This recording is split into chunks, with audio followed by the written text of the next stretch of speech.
Hello! Witness time.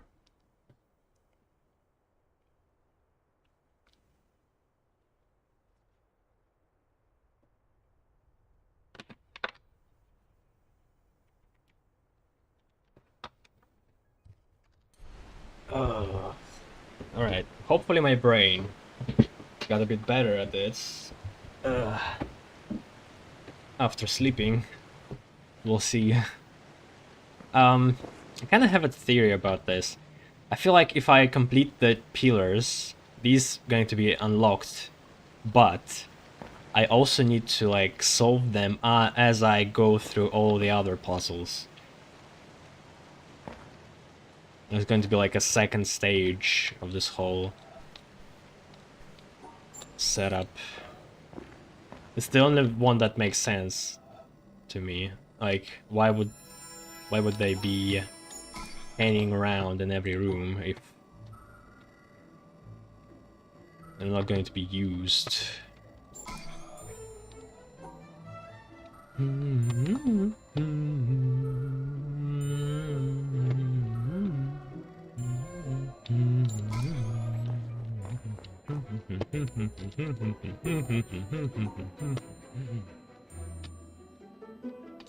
And also, those walls that rise up, it's not because of the path that I choose, it's just the ones that cut off.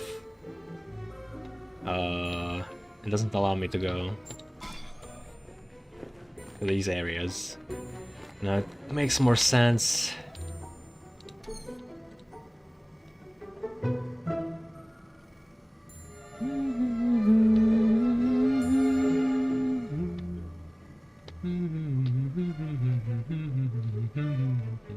Oh shit. But how?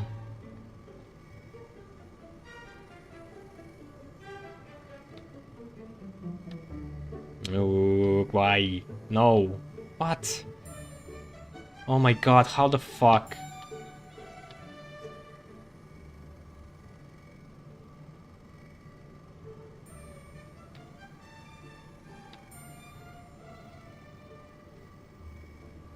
But... I lost so much time. Yeah.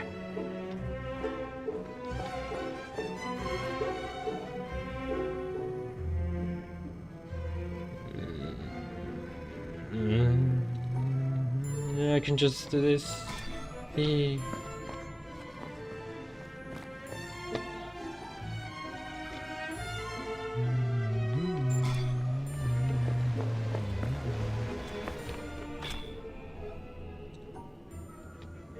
Oh, nice.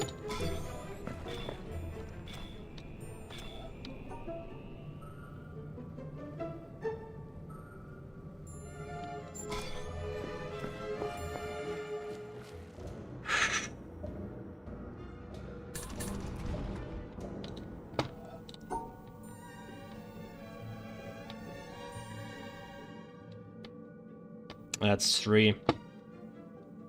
And 1 to do.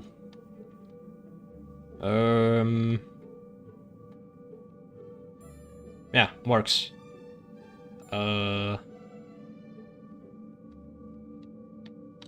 Yes, yes.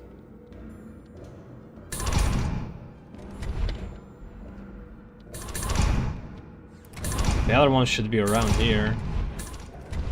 Yes, yes, okay.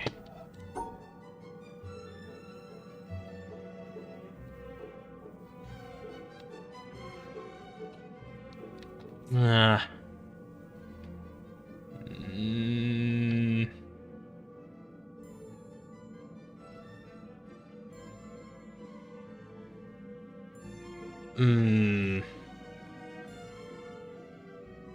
Shit.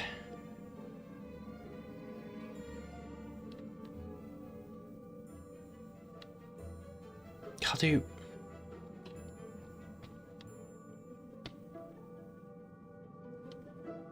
How do you do this?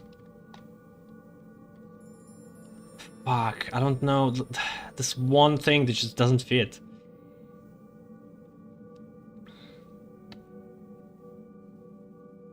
Yes?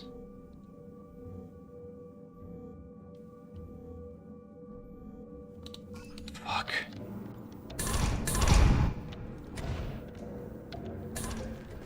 Okay, the other one. Let's try the other one. Oh my god.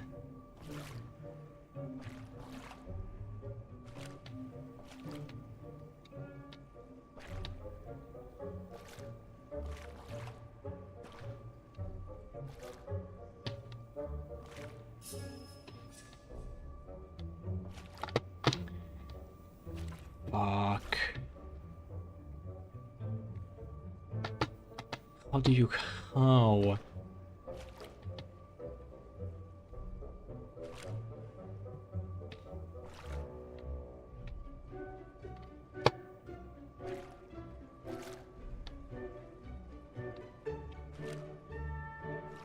I don't get how the fuck you can do this. They're not... I can't finish here. So how am I supposed to do this then? Like they're always open. Oh shit.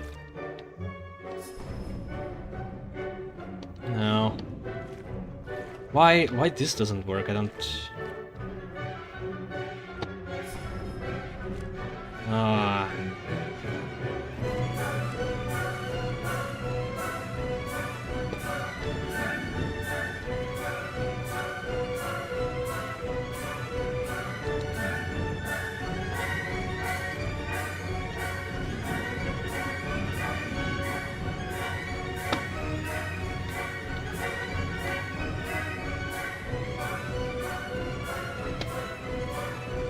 Like this? Fuck. I'll not make it.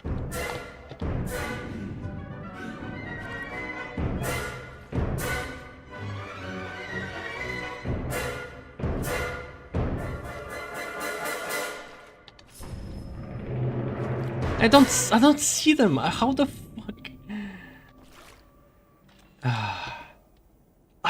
I can't remember all of them there. This is insane. Alright,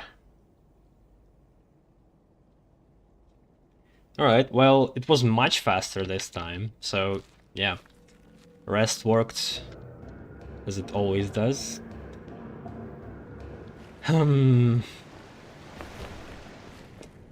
Shame.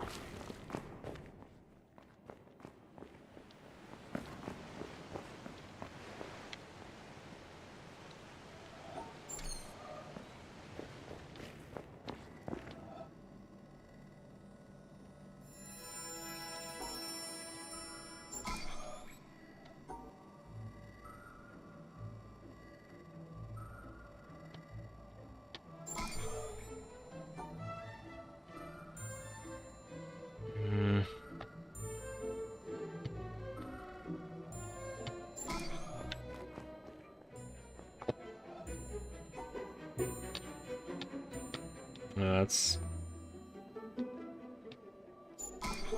going to be a bit harder to find. So to the left and then to the right, next to the right wall.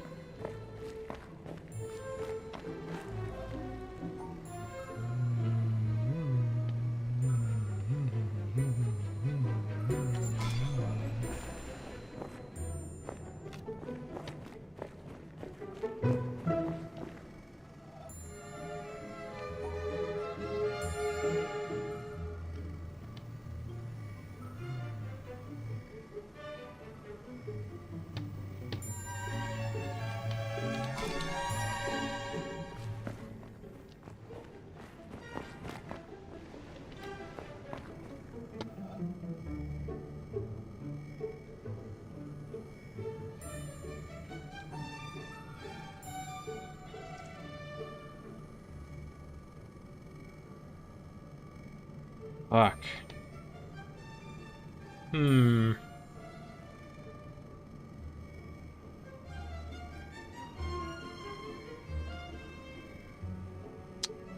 It's actually...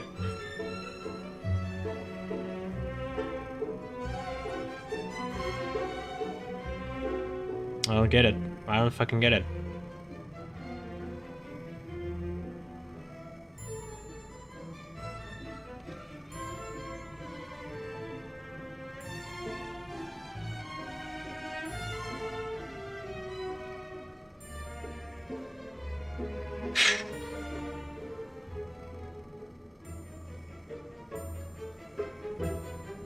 Okay.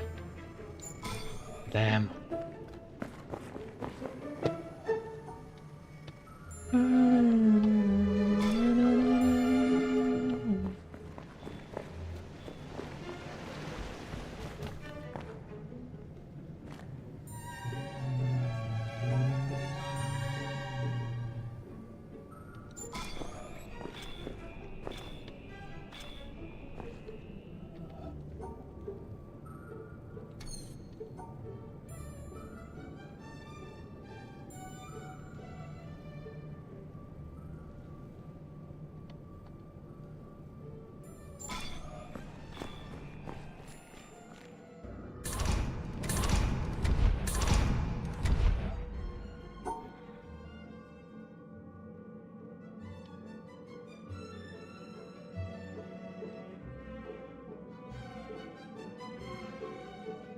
But it needs to have 3 there. Fuck. So I need to get this one somehow. But also needs to gotta be like that, but then what am I going to turn? This is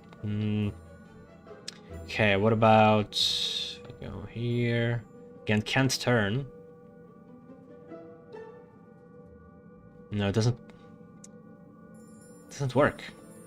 It doesn't work. Shit. The only way I can go here like this and like that, so it's gotta be like this. I can't turn anywhere. That's... you can't do anything. What? Okay, wait, you can do this.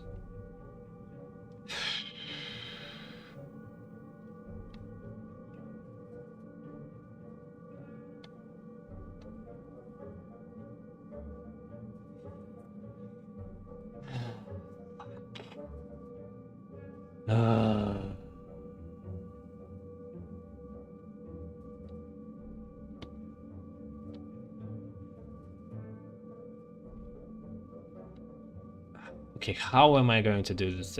Like this, it's gotta be like that. But then, it's gotta be like that. I need to be. I need to come from this side somehow, without touching. I don't understand.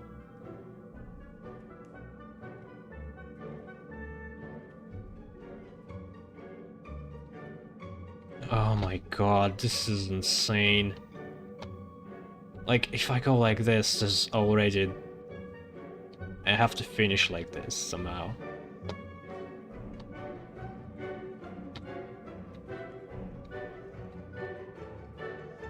I can't. I can't.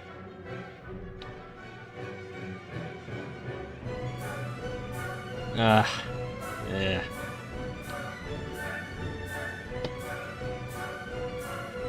Wait, this also works.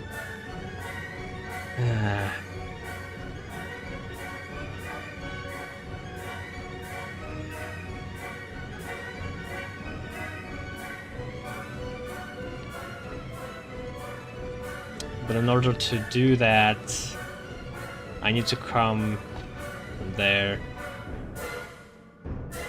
It doesn't make any sense. It's too late.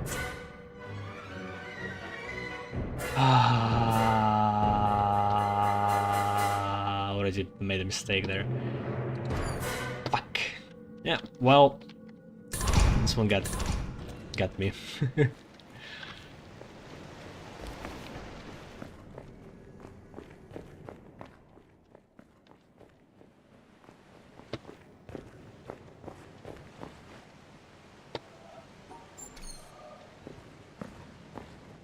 just was watched the compilation of like super fails, and a lot of them are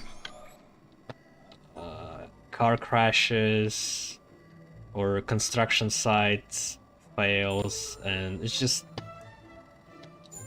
funny, I guess, but it also just makes me paranoid about all the people around me who are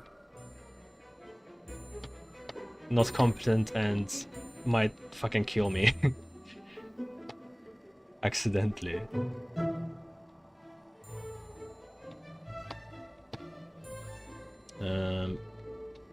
Whoa, okay. That was an easy puzzle, huh?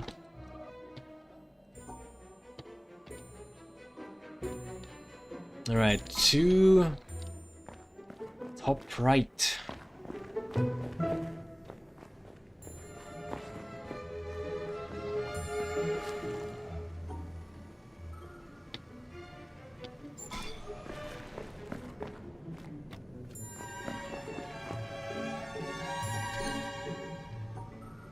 Where do I even start?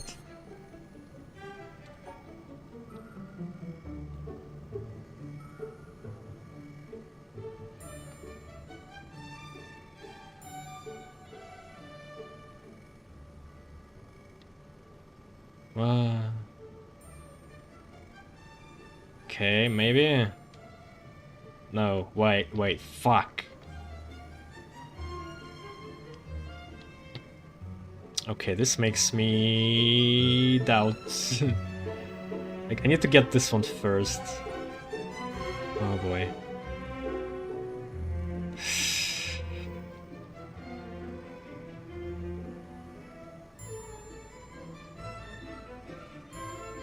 Ugh, come on, no. No!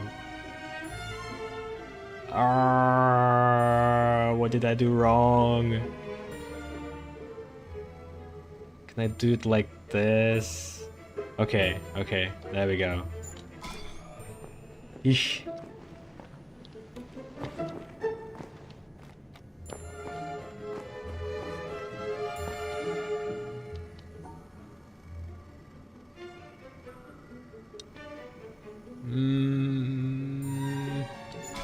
Alright.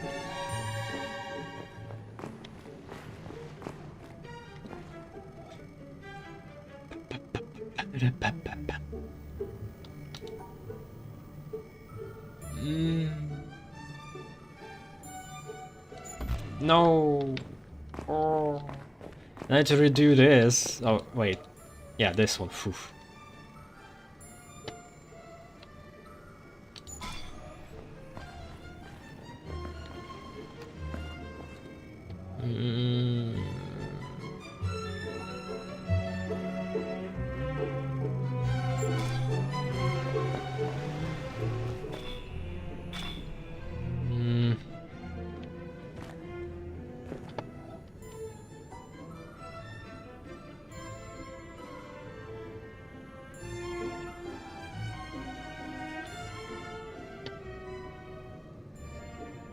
Fuck. This is weird.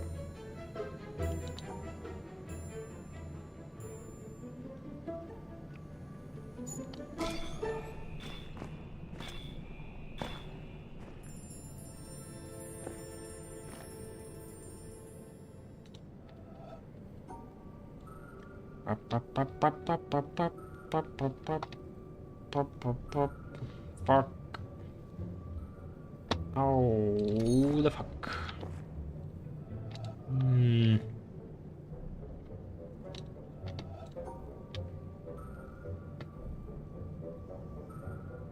No.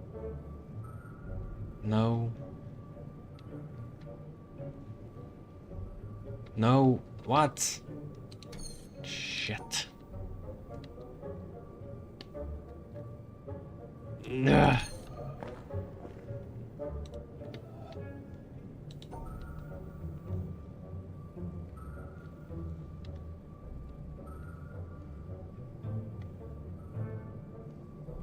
Ah, there we go. Yeah, late, but whatever.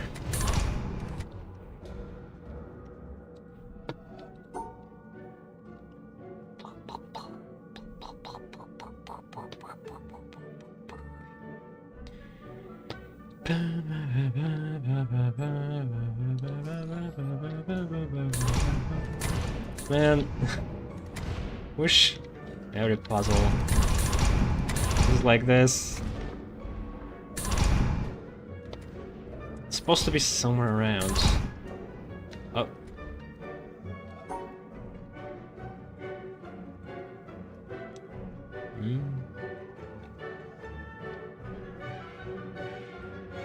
Fuck. Ah, I thought. Shit.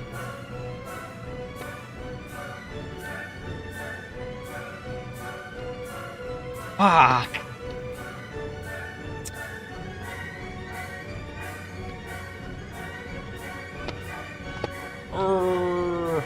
It's so easy, thought I. But it wasn't. Shit, how do you do this? No? It's so beautiful. Like, I can't finish like this, I can't start like this, can't do like this. What the fuck? I need to finish. If I go here and do like this, this is a problem. I don't know.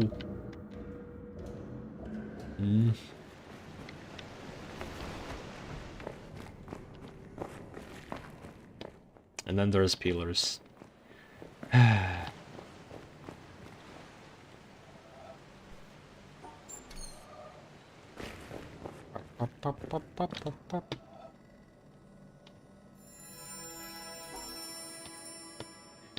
Just a dirty rat in the maze.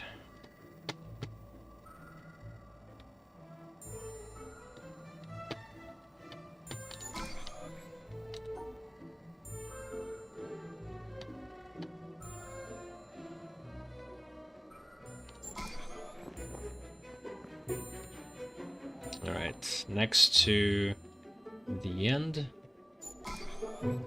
And very easy path.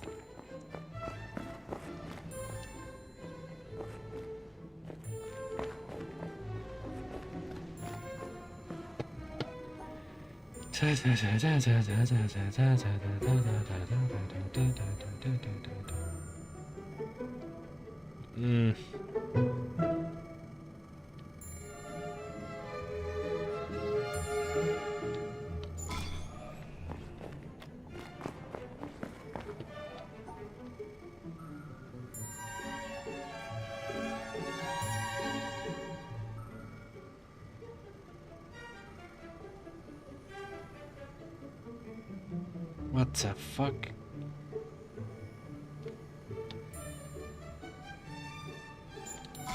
Okay.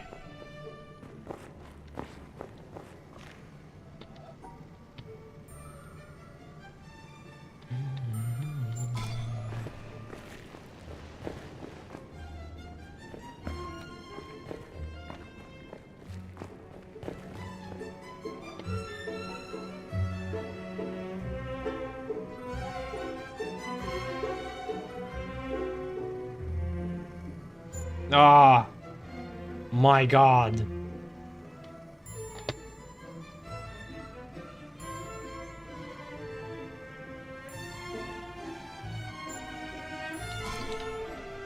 Okay, I can't fail the other one because redoing. Oh yeah, that's all.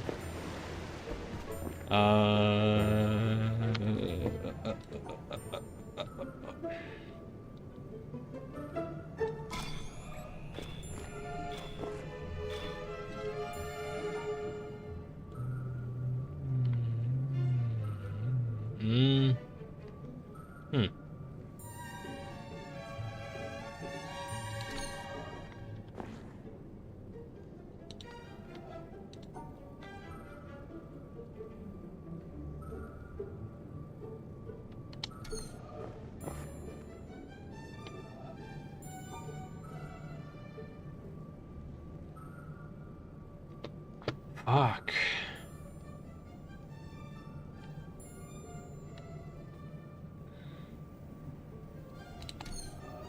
Which one? This one seems to be easiest.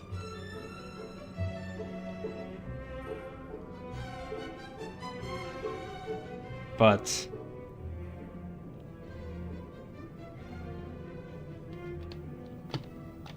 there's just certain things that do not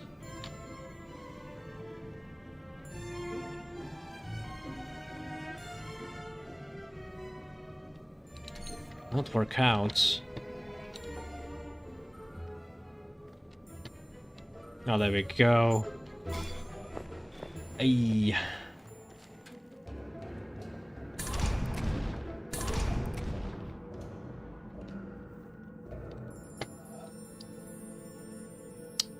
What? Huh. Okay.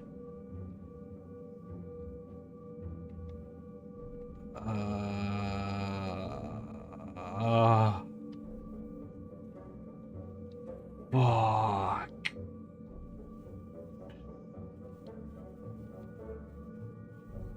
This is insane.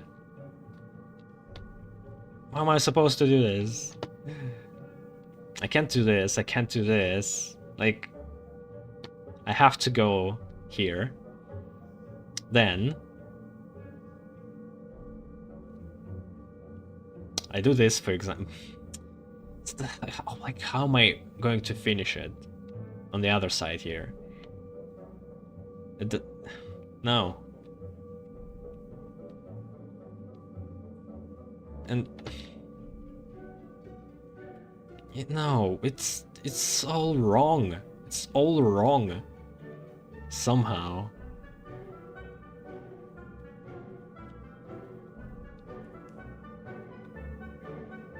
It.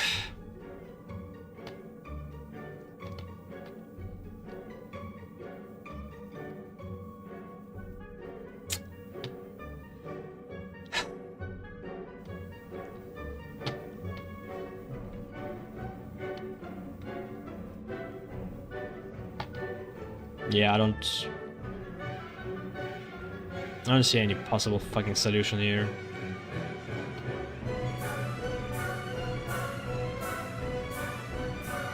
I can't do this. Can't do this. Can't go like this. Can't include it. Can't go here.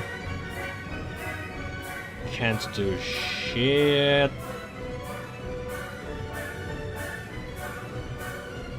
Like, to proceed, I need to go like that. Get them all. I'm here, and then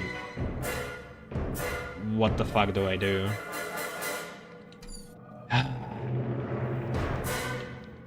Is it even solvable? Like,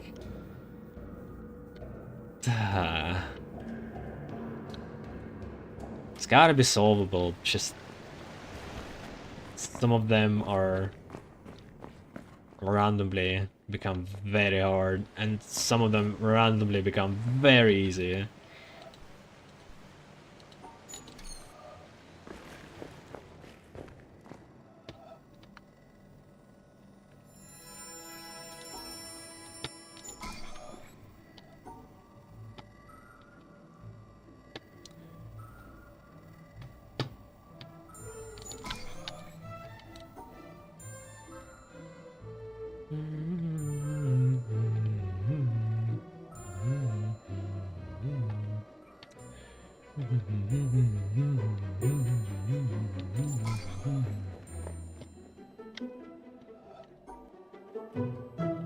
First two pillars, center.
What?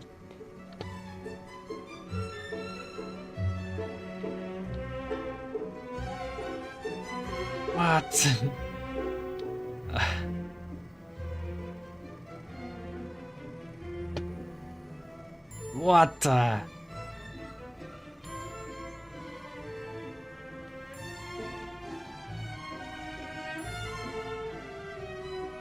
But I can't go back like that. So... What the hell is this shit? Okay, wait. No?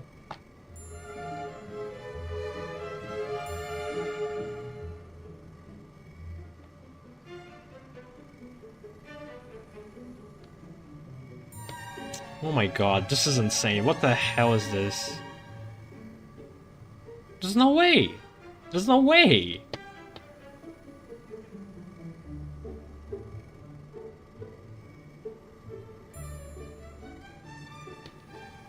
Tried this, it's just not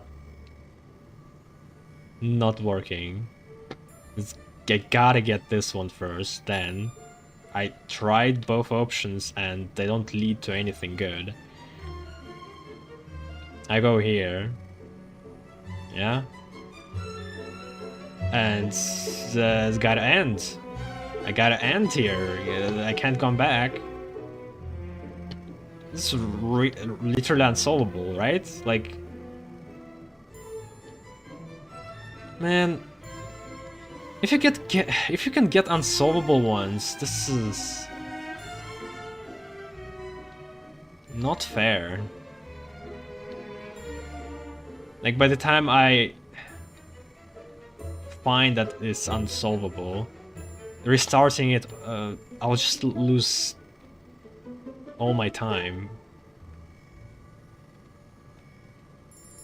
Ah shit, it's not... Yep. It's just hard. Yep. It always is. It's always hard. And...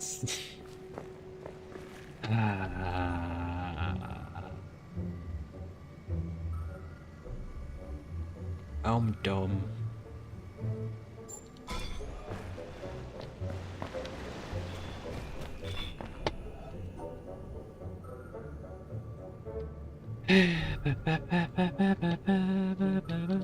Man, I got the Court of the Mountain King when I was solving pillars. It was so great the first time.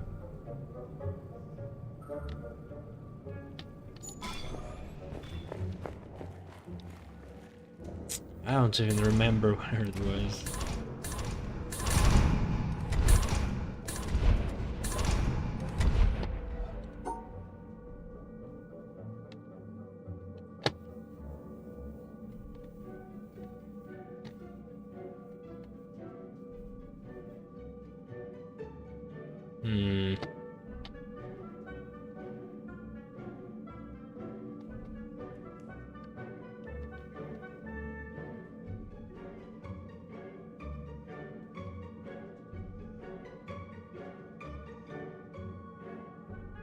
Fuck. Seriously?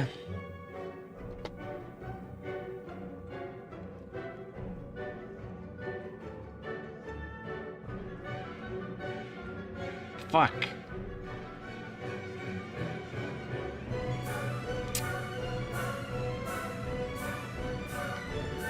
Ah, you're shitting me. I don't know that well. Well, it was too late anyway.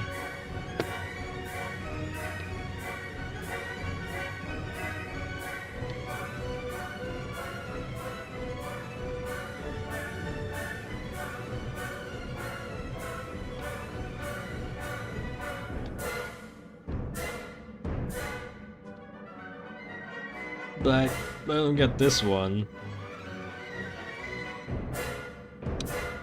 But I also need to get here. I don't... Yeah.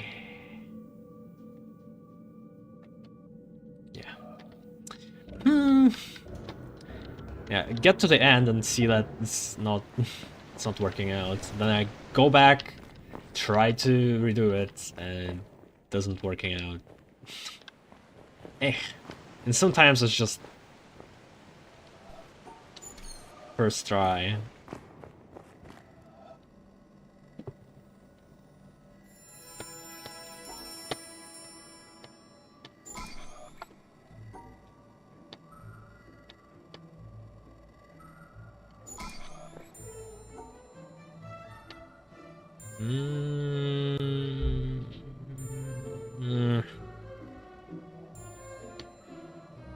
Shit. Okay. Well, I have a problem.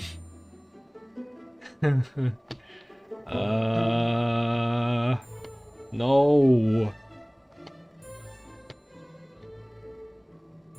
No.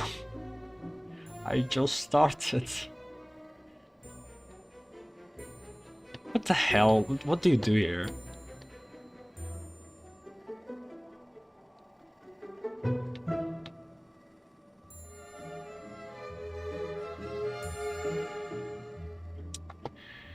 Maybe it's combinations. So no.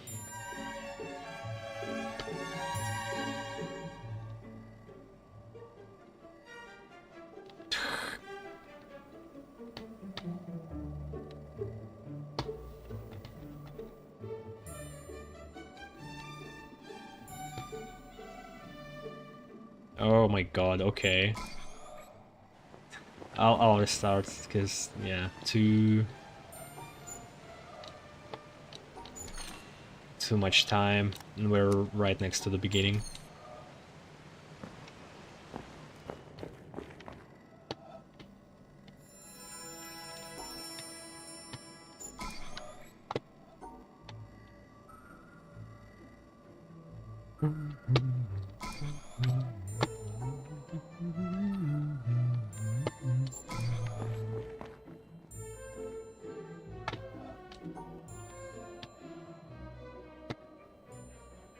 Uh-oh.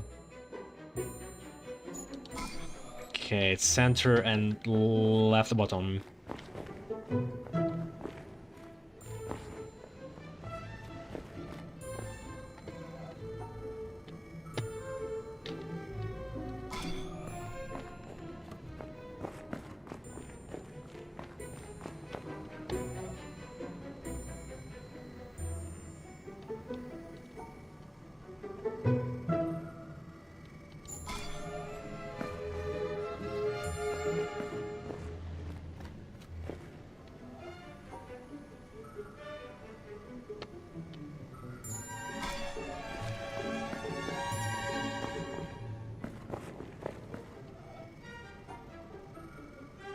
What the? This is... Okay, I gotta start here, right?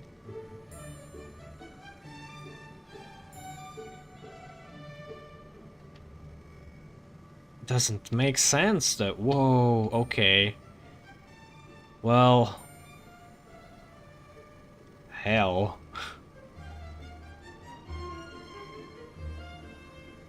Okay.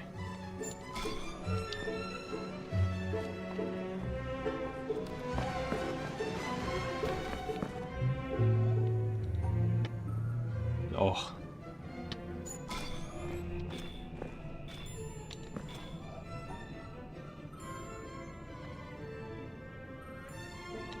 Not possible.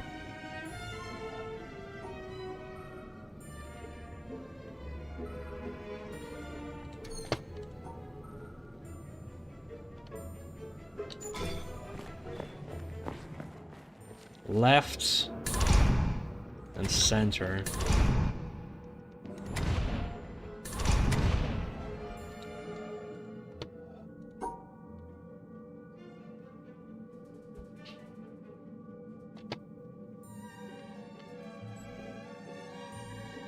Yes.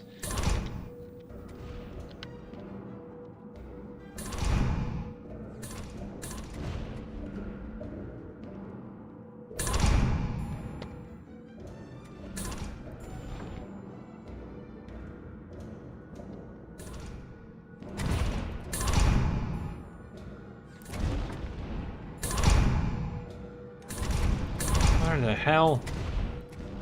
Oh, and what was the center? Oh!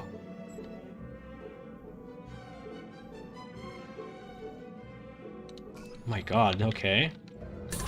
I got lucky.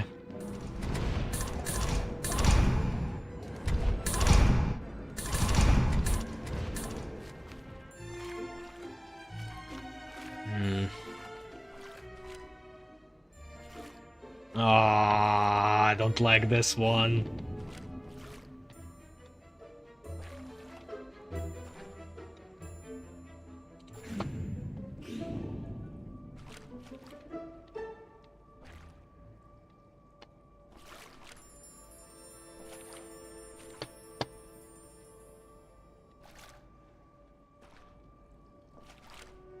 Shit.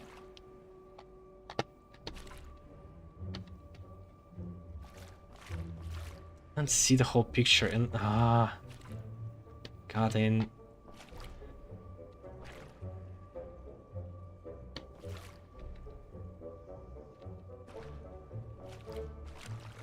What? What? How? What? Oh my god, it's the other symmetry. Oh. I think it works. Oh. Okay, at least I could see what I was doing.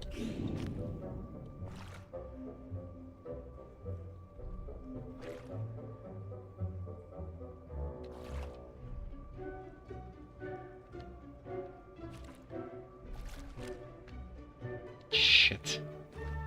Where's this?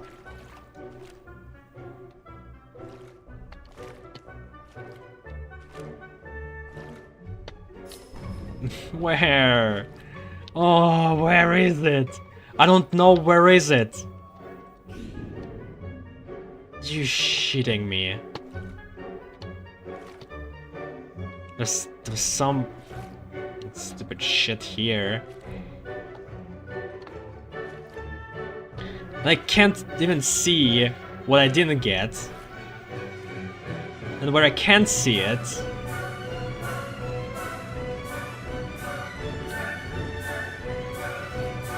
Oh, where is this?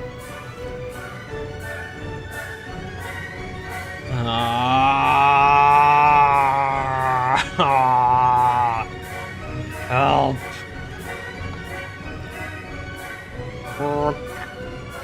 Just get as much as you fucking can, and I can't get out. Oh! No! God damn it! Ah! Fuck! Fuck! Fuck! Oh.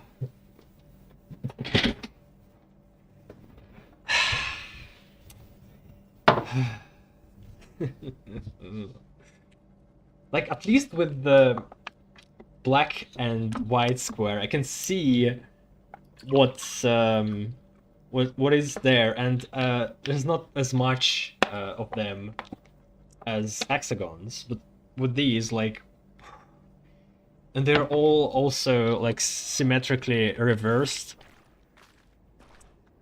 Fuck. I need random that gives me not mirrored symmetry. That's easier. Cause like, fuck, just the only way I can discern where that spot is like by the shape that I've created. Man. Yeah, well. Another one.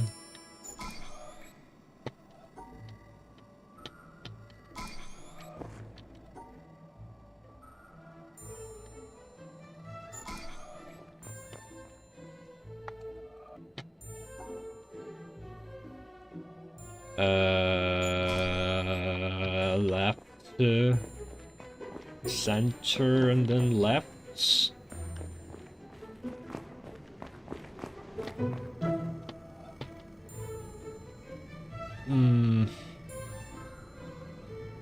Shit.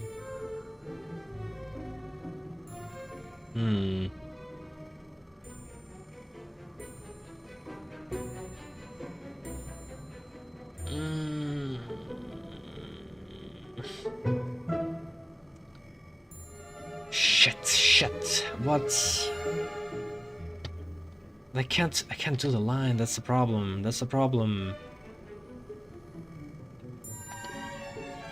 I can't finish.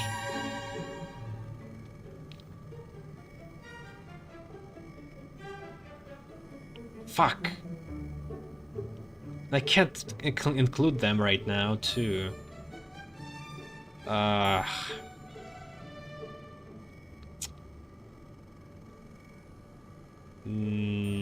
What? The only place for the line is like... No, not even here.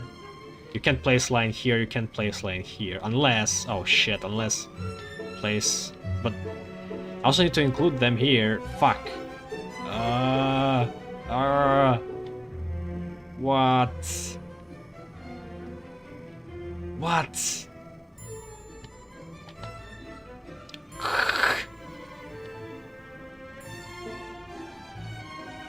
What the hell is this?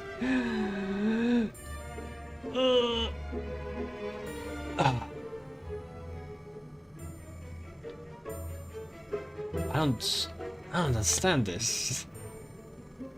It's beyond... Okay, wait. Okay, there we go.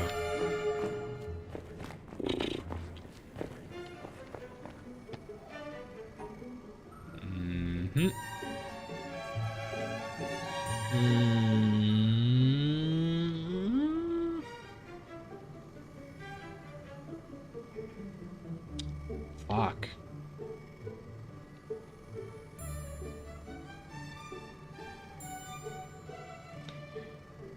Oh boy.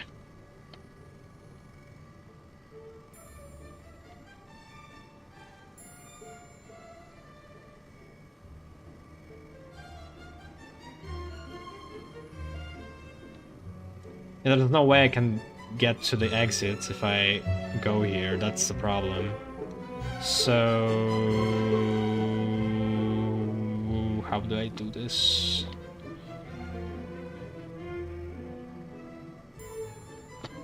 Okay. Fuck. Oh, I think I caught with the yellow line, the blue hexagon.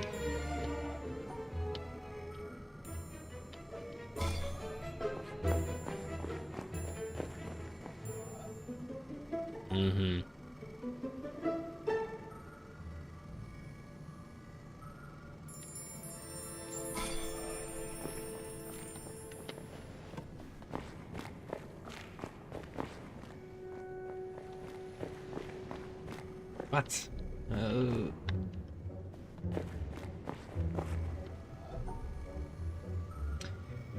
Court of the Mountain King again. Eh. Too late. Super late.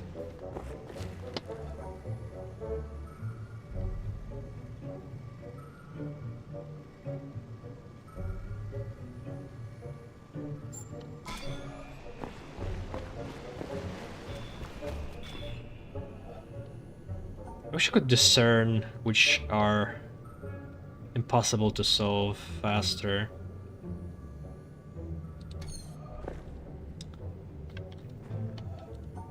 I can't figure out the telltale sign of that.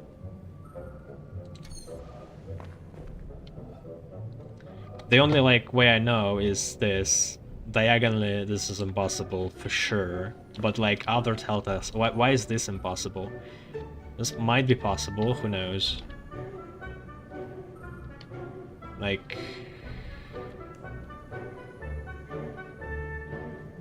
Yeah. Why is this impossible?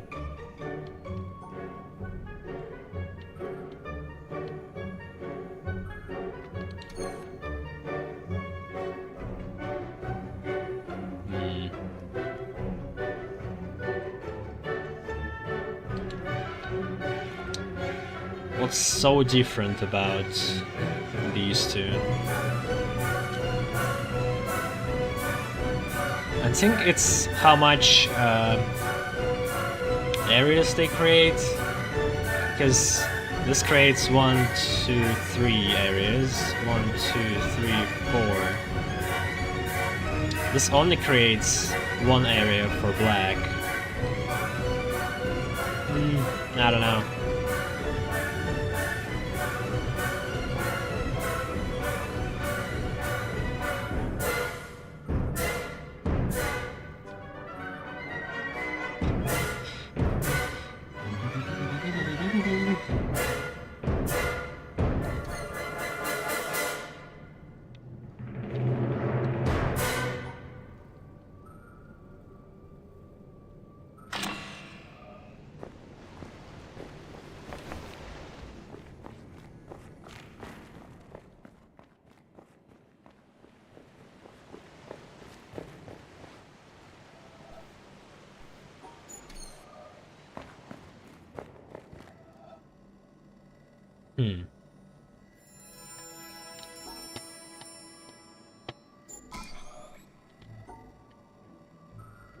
I wonder if I was just lucky or...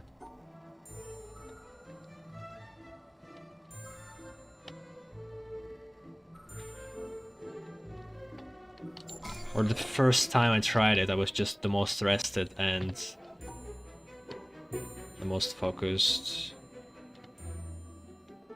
Okay, 2 to the left, in the corner almost.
Possible?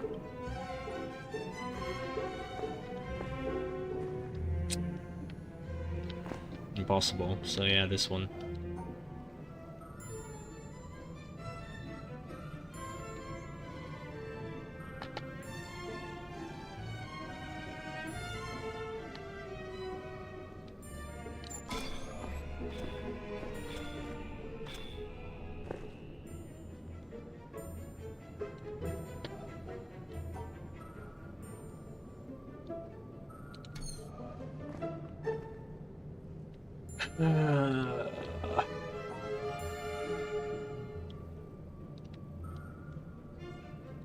Too much to escalate, what the fuck?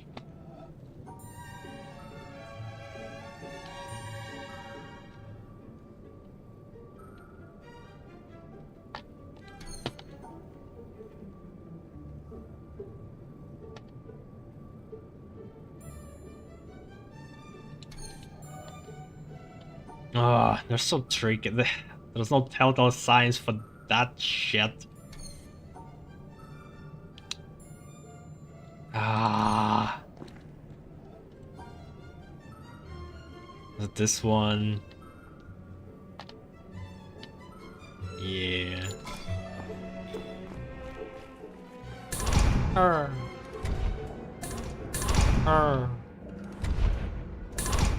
Okay, somewhere around here.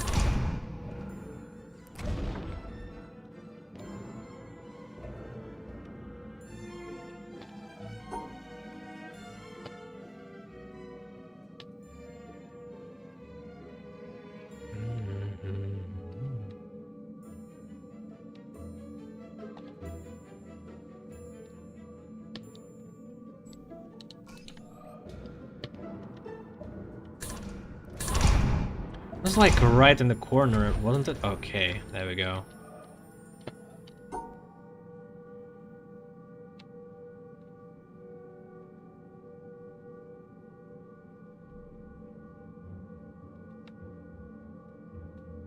Hmm.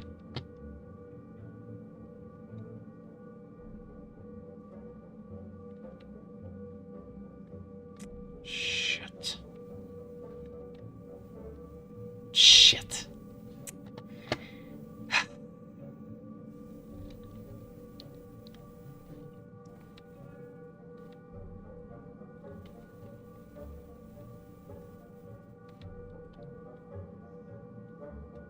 Do you overcome this shenanigan? But then it's 3 if I do that.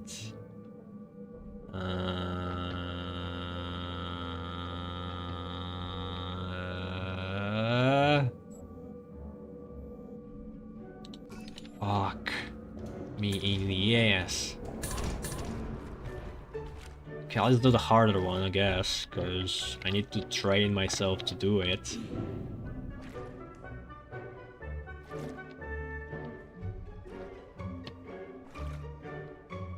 I'm just going to, like, get as much space as I can as I go.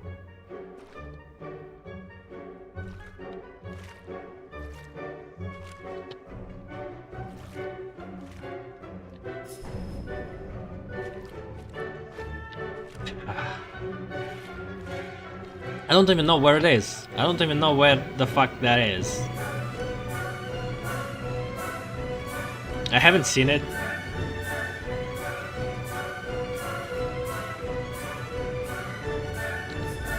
Oh shit, okay, that was random. It was just fucking random.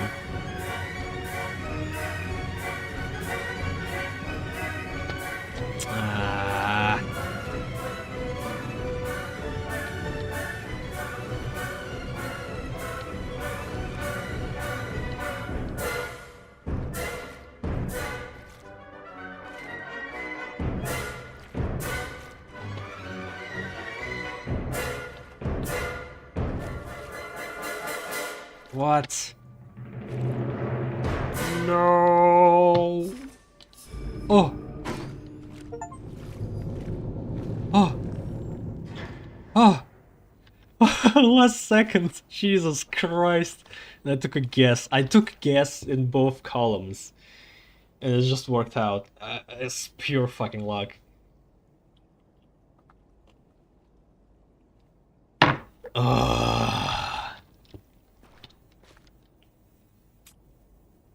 So what's up with those? Why the fuck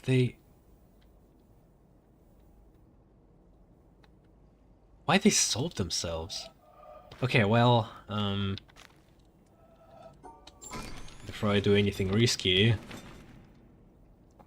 Okay, it's like an S.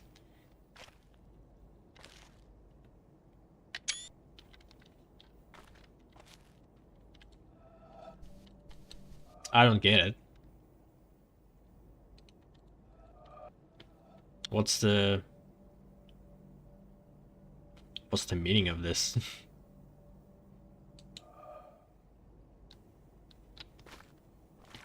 Yeah, I don't understand why.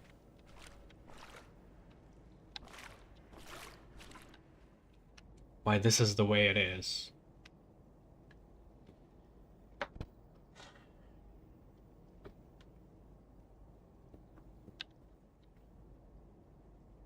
I never solved them. It's like... doesn't really spell anything. Like, this looks like an S, but I don't think... looks like a mirrored L, but it doesn't really make sense. What? What was it for? I'm just wondering what was it for, then? I thought it would be a part of the whole challenge, but it never was. It's just...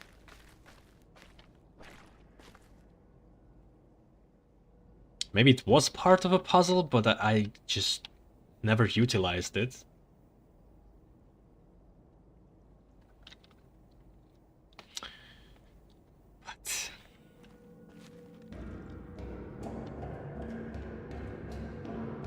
Yeah, I think I need to read on this challenge to understand it better.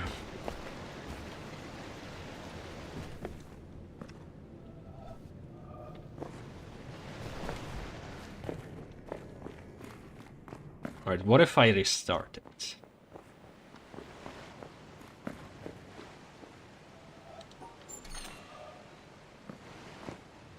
No, it just restarts.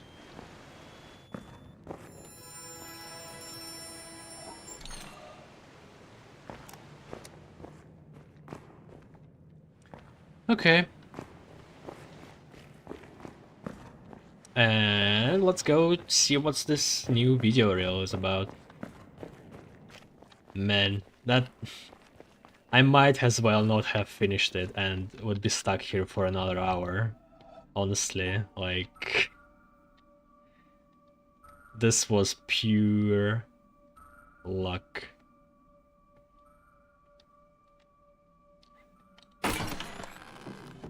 I would love to solve more triangle puzzles, honestly. Ah, shit. Okay, so you need to watch whatever is from this side. You can't control it once you hear.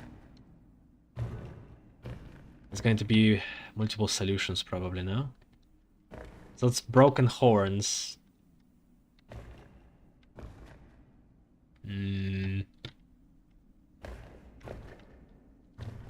Nothing else? And I need to look for something pale orange. Possibly leaves or fur.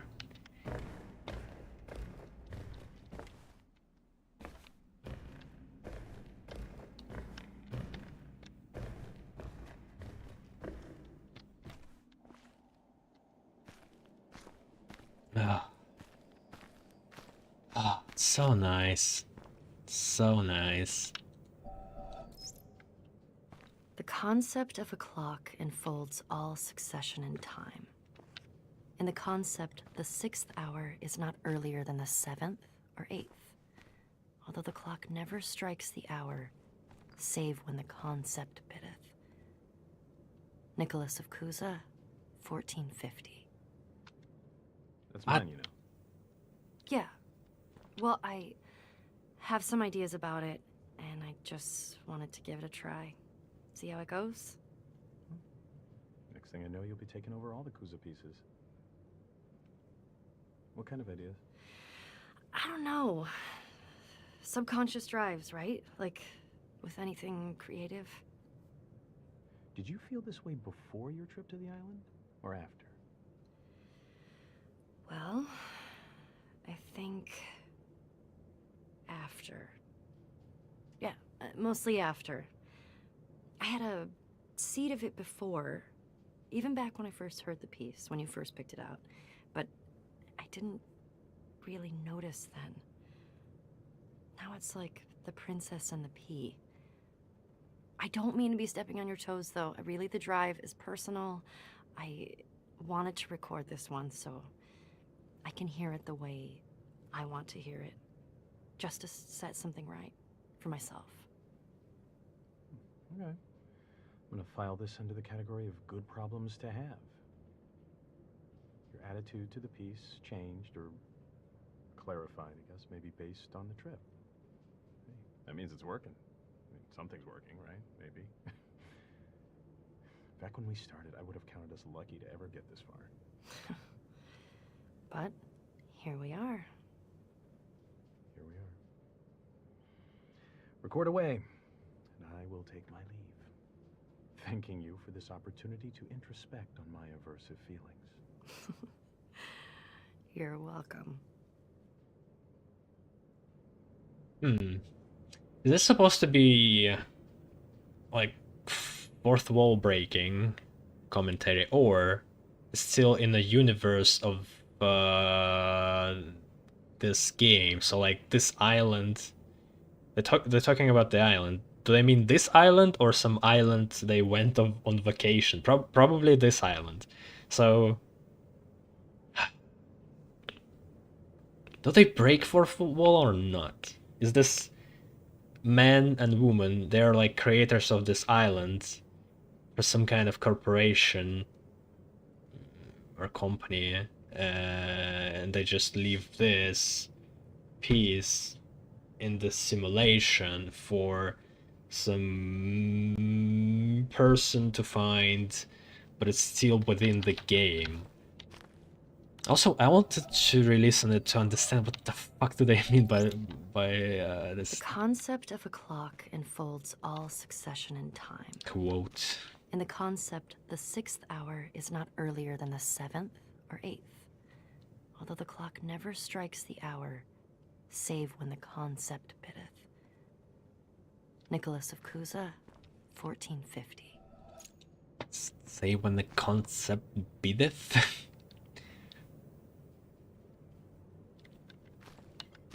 And 6 hour never earlier than 8. But why not? Early meaning like back in time?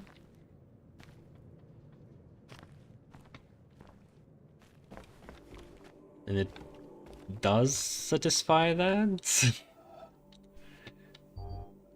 Oh. Somehow familiar. Oh, so I need to... Oh, should I now? Oh, it actually would have gave me clues about what's impossible to do. Man, I should have been here first. So it's impossible to start... No, it's possible. Okay. But it's impossible to start here. Also possible, but harder.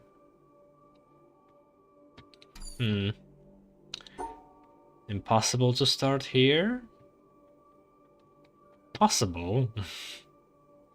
Takes a lot of space though. Okay, that's not what I thought it would be. Also possible to do here, because do it like this. Okay, is it possible to finish? Yeah, yeah. Man, doesn't make it easier. But this is the shortest start here. I need to attempt to do it as convenient as possible. Like, take less space to... this is not good. I think this one I should just pass.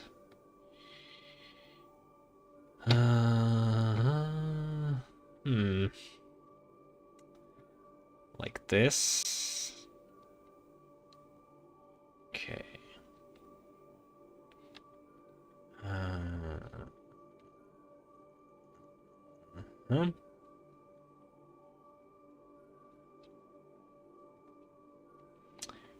How am I going to finish? So to finish, I need to just more space. Yeah? Please be right. So much. Okay, 1, 1, 1. Oh shit. I made a mistake. I see it. It's super far away.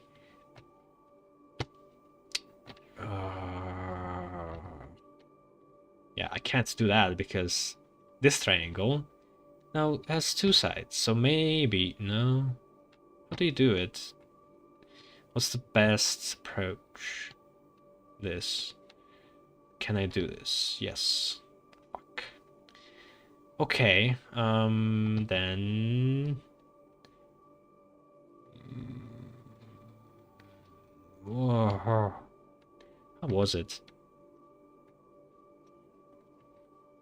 How do you solve that? Come on.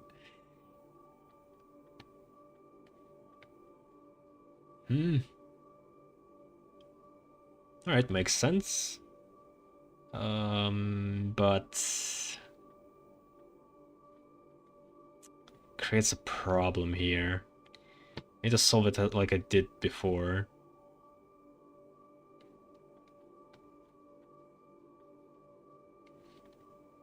Like this, probably. Okay, makes sense.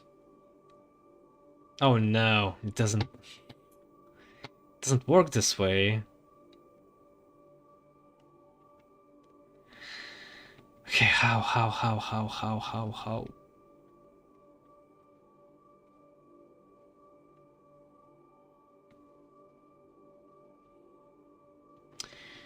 Can't turn. Can't pass here.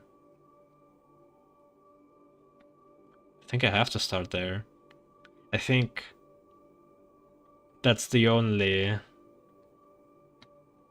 possible solution. Because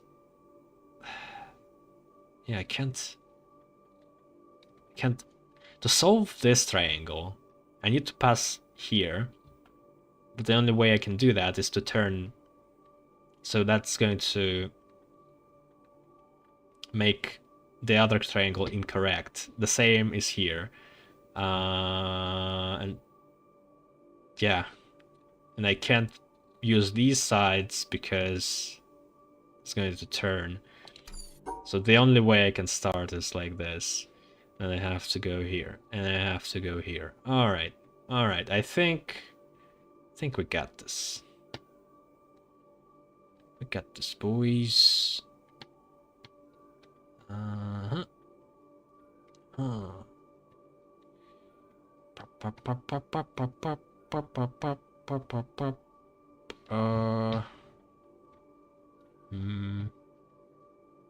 Where did I do this one?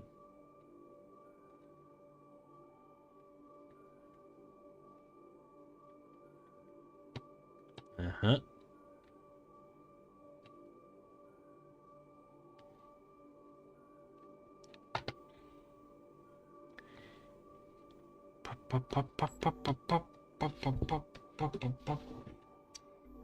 Okay, let's see.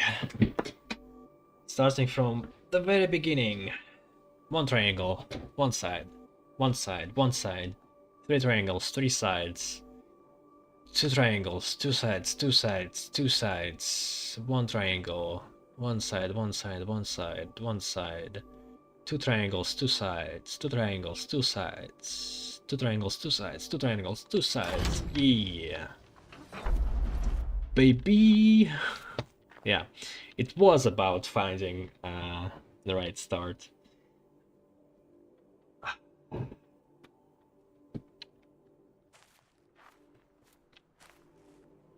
Yeah, would have given me a clue. Definitely. About like how I can maneuver around these. It's so funny. I know all the shortcuts. I saw them. Oh, it's so satisfying to now just get to them.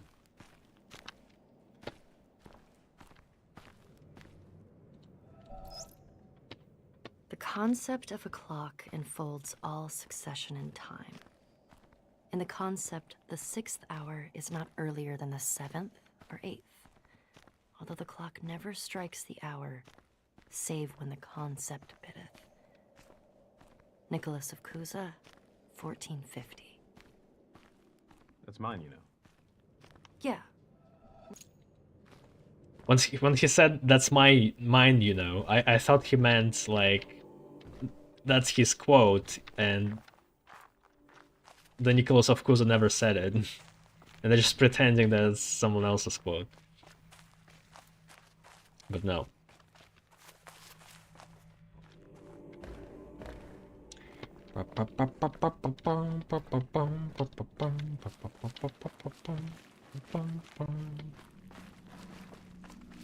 Oh yeah,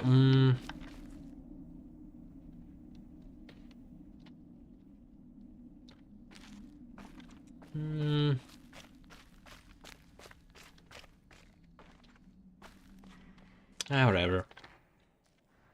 I'm just thinking maybe it would be faster for me to, if I unlock this door, to run all the way across to this bridge for this environmental puzzle.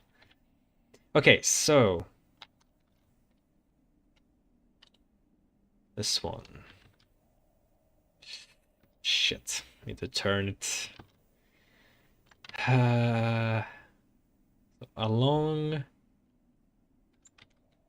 the surface until I get 3 sides, then across the middle.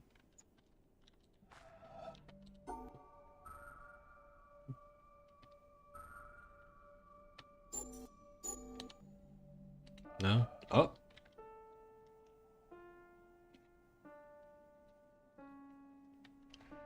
What the Sherlock Holmes? What the fuck is this?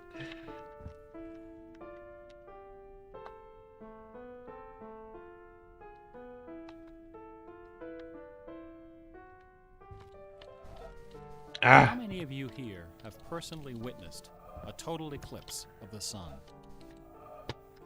To stand one day in the shadow of the moon is one of my humble goals in life. The closest I ever came was over 30 years ago. On February 26th, 1979. I knew it. City of Portland. I bought my bus tickets and found a place to stay. But in the end, I couldn't get the time off work. But where would be the end? Well, anyone who lives in Portland can tell you that the chances of catching the sun in Oh, February shit. are pretty slim. It And turns sure into enough, black. The skies over the city that day and were then- completely overcast. I wouldn't have seen a thing. That work I couldn't get out of was my first job. Okay, well, let's An listen old through Radio this Shack store normally. in beautiful downtown Oh Worcester. my god, it's so long.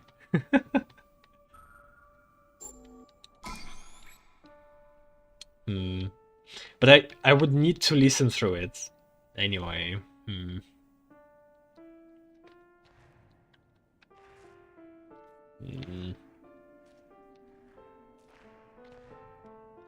So it's somehow going to create the end, black How end many of on you the here have screen. personally witnessed a total eclipse of the sun? To stand one day in the shadow of the moon is one of my humble goals in life. It's not that The important. closest I ever came was over 30 years ago. On February 26th, 1979, a solar eclipse passed directly over the city of Portland. I bought my bus tickets and found a place to stay, but in the end, I couldn't get the time off work. Well, anyone who lives in Portland can tell you that the chances of catching the sun in February are pretty slim. And sure enough, the skies over the city that day were completely overcast. I wouldn't have seen a thing. That work I couldn't get out of was my first job out of college. A sales clerk at an old Radio Shack store in beautiful downtown Worcester, Massachusetts. On my very first day behind the counter, a delivery truck pulled up to the front of the store. They carried in a big carton upon which was printed the legend TRS-80. It was our floor sample of the world's first mass-market microcomputer. The TRS-80 Model 1 had a Z80 processor clocked at 1.7 MHz, 4,096 bytes of memory, and a 64-character black and white text display. The Wow, only bragging storage was mash. a cassette recorder. All this could be yours for the low, low price of $599. 4 kilobytes. The store I was working in had Of seen memory? better days. At one time, it had been near the center of a thriving commercial district. But like so many other New England cities, the advent of shopping malls had, by the early 70s, turned it into a ghost town. Worcester's solution to this problem was decisive, to say the least. The city's elders apparently decided that if they couldn't beat them, they would join them. And so, several square blocks at the heart of the city were bulldozed into oblivion, destroying dozens of family businesses, including the site of a pharmacy once operated by my great-grandfather. In their place was erected a vast 3-level shopping complex with cinemas and a food court. When the dust settled, only a few forlorn blocks of the old Worcester remained standing. My Radio Shack store was in one of those blocks. Then, to add insult to injury, Radio Shack opened a brand new location inside the shopping center, less than 500 feet from my store. So now patrons had a choice between a clean, well-lighted establishment with uniformed security and acres of convenient parking, or a shadowy hole in a seedy old office building next to an adult movie theater. Consequently, I had plenty of time to fool around with the new computer.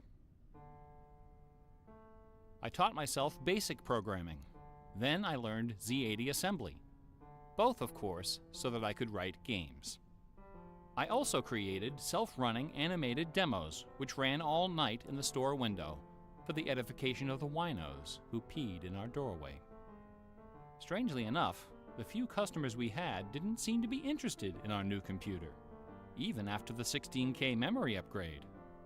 In fact, most of the people who set off the buzzer on their way through the front door weren't there to buy anything at all.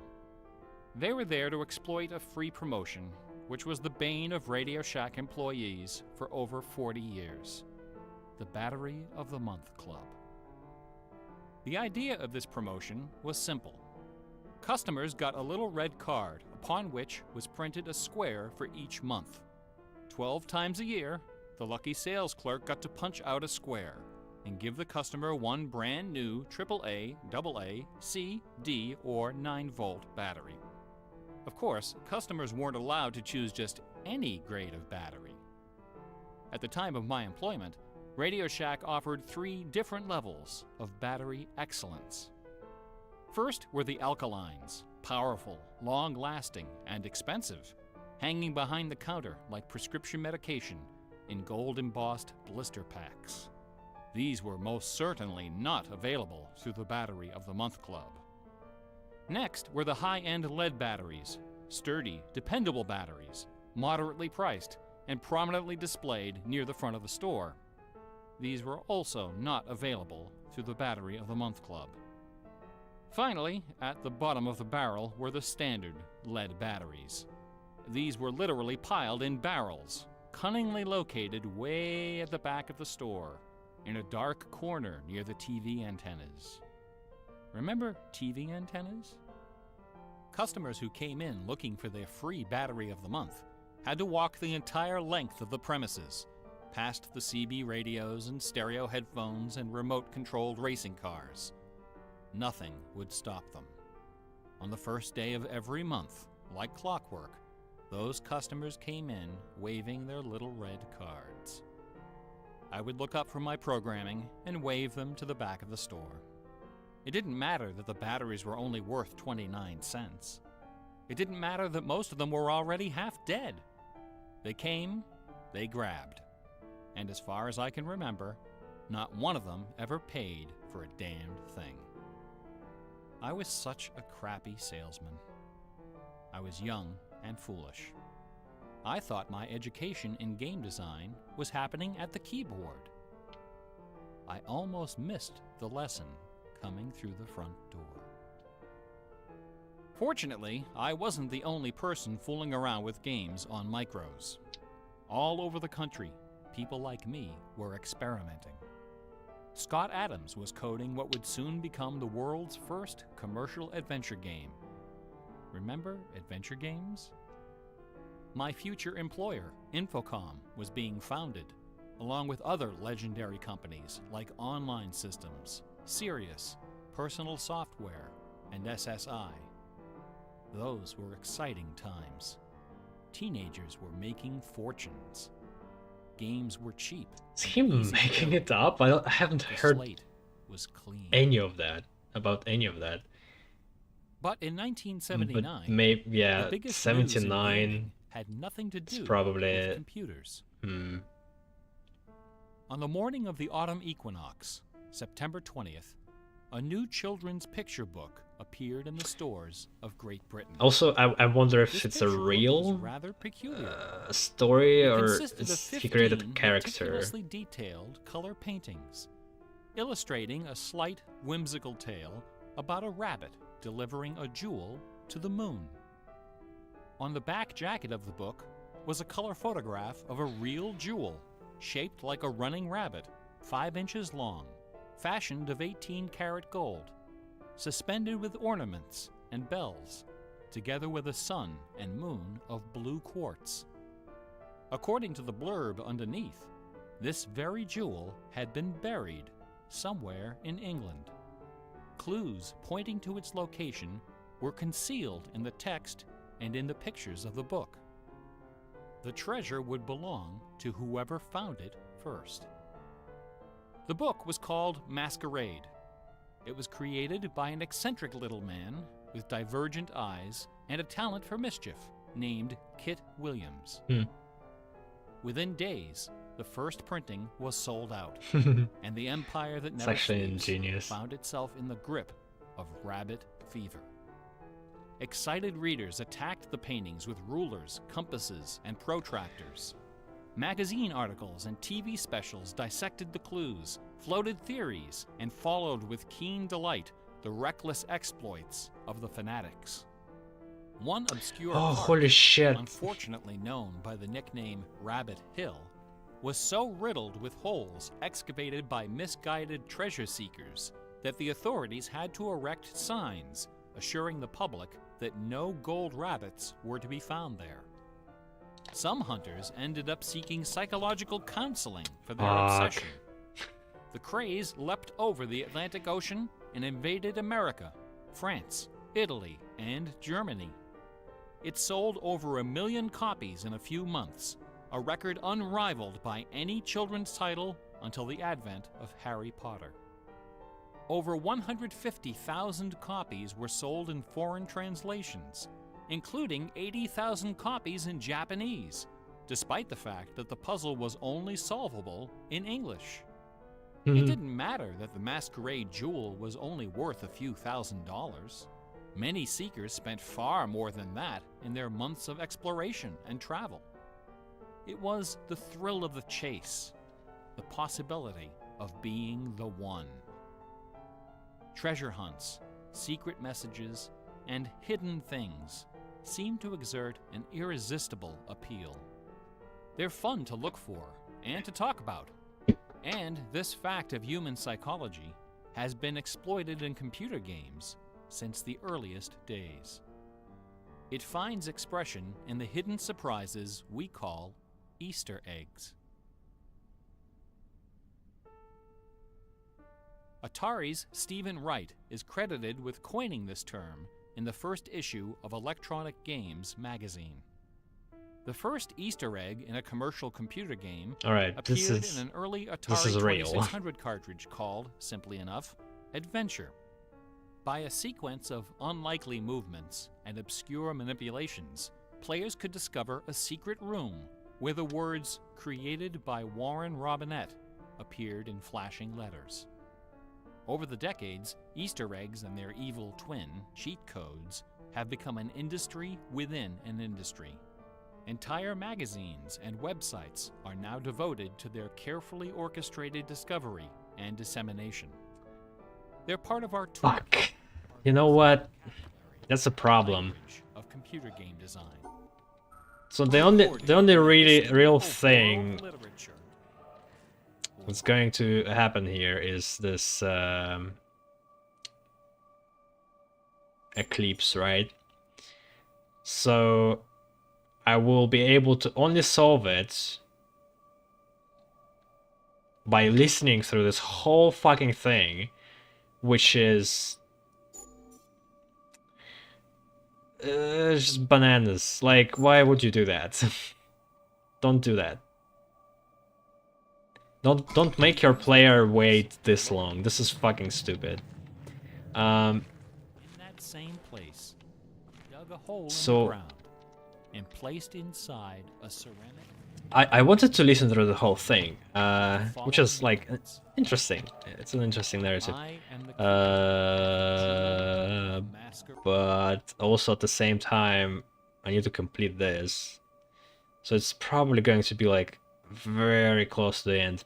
The thing is, I can't start.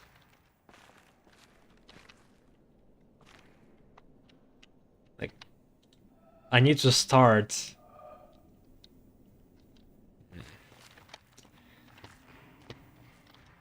Man, so like through the whole.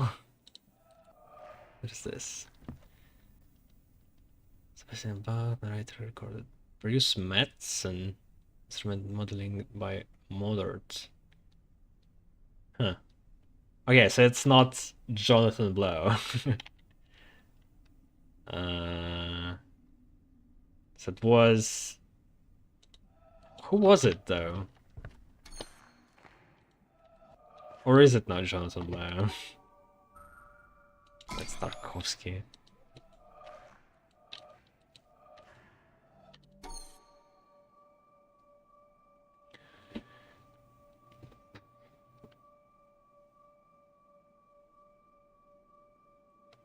Professor Moriarty? Like, who the fuck is Professor Moriarty?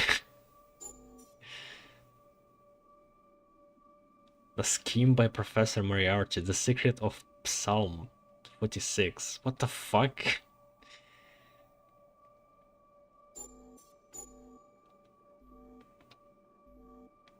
I'm actually surprised that I haven't heard, like, same kind of stories. Man, I have to listen through this whole thing. Come on, why? Where's the closest thing I can start without listening through it? The thrill of the chase. Man.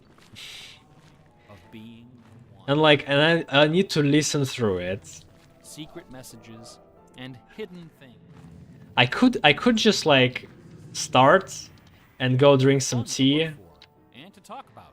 and after like half an hour come back, I guess, because this is a torturous experience unless you Since the earliest days. do something else. Yeah, this is the only way to do it without just this being complete torture, because you can't hear it normally A sales when you started here. Like, this is going to be like this. Massachusetts. Oh, On my very first day behind the counter, I guess you can. a delivery truck pulled up to the front of the store. They carried Okay, in a so big so they made it the way that printed the legend. you could still hear it. It was our floor sample of the world's first mass market Yeah, but computer. god damn The it. TRS-80 Model 1 had a Z80 processor clocked at 1. What I should have done, I should have like And a 64-character rewind it and watched the whole fucking thing. That nothing else happens here, so I could as well just stand on the other side.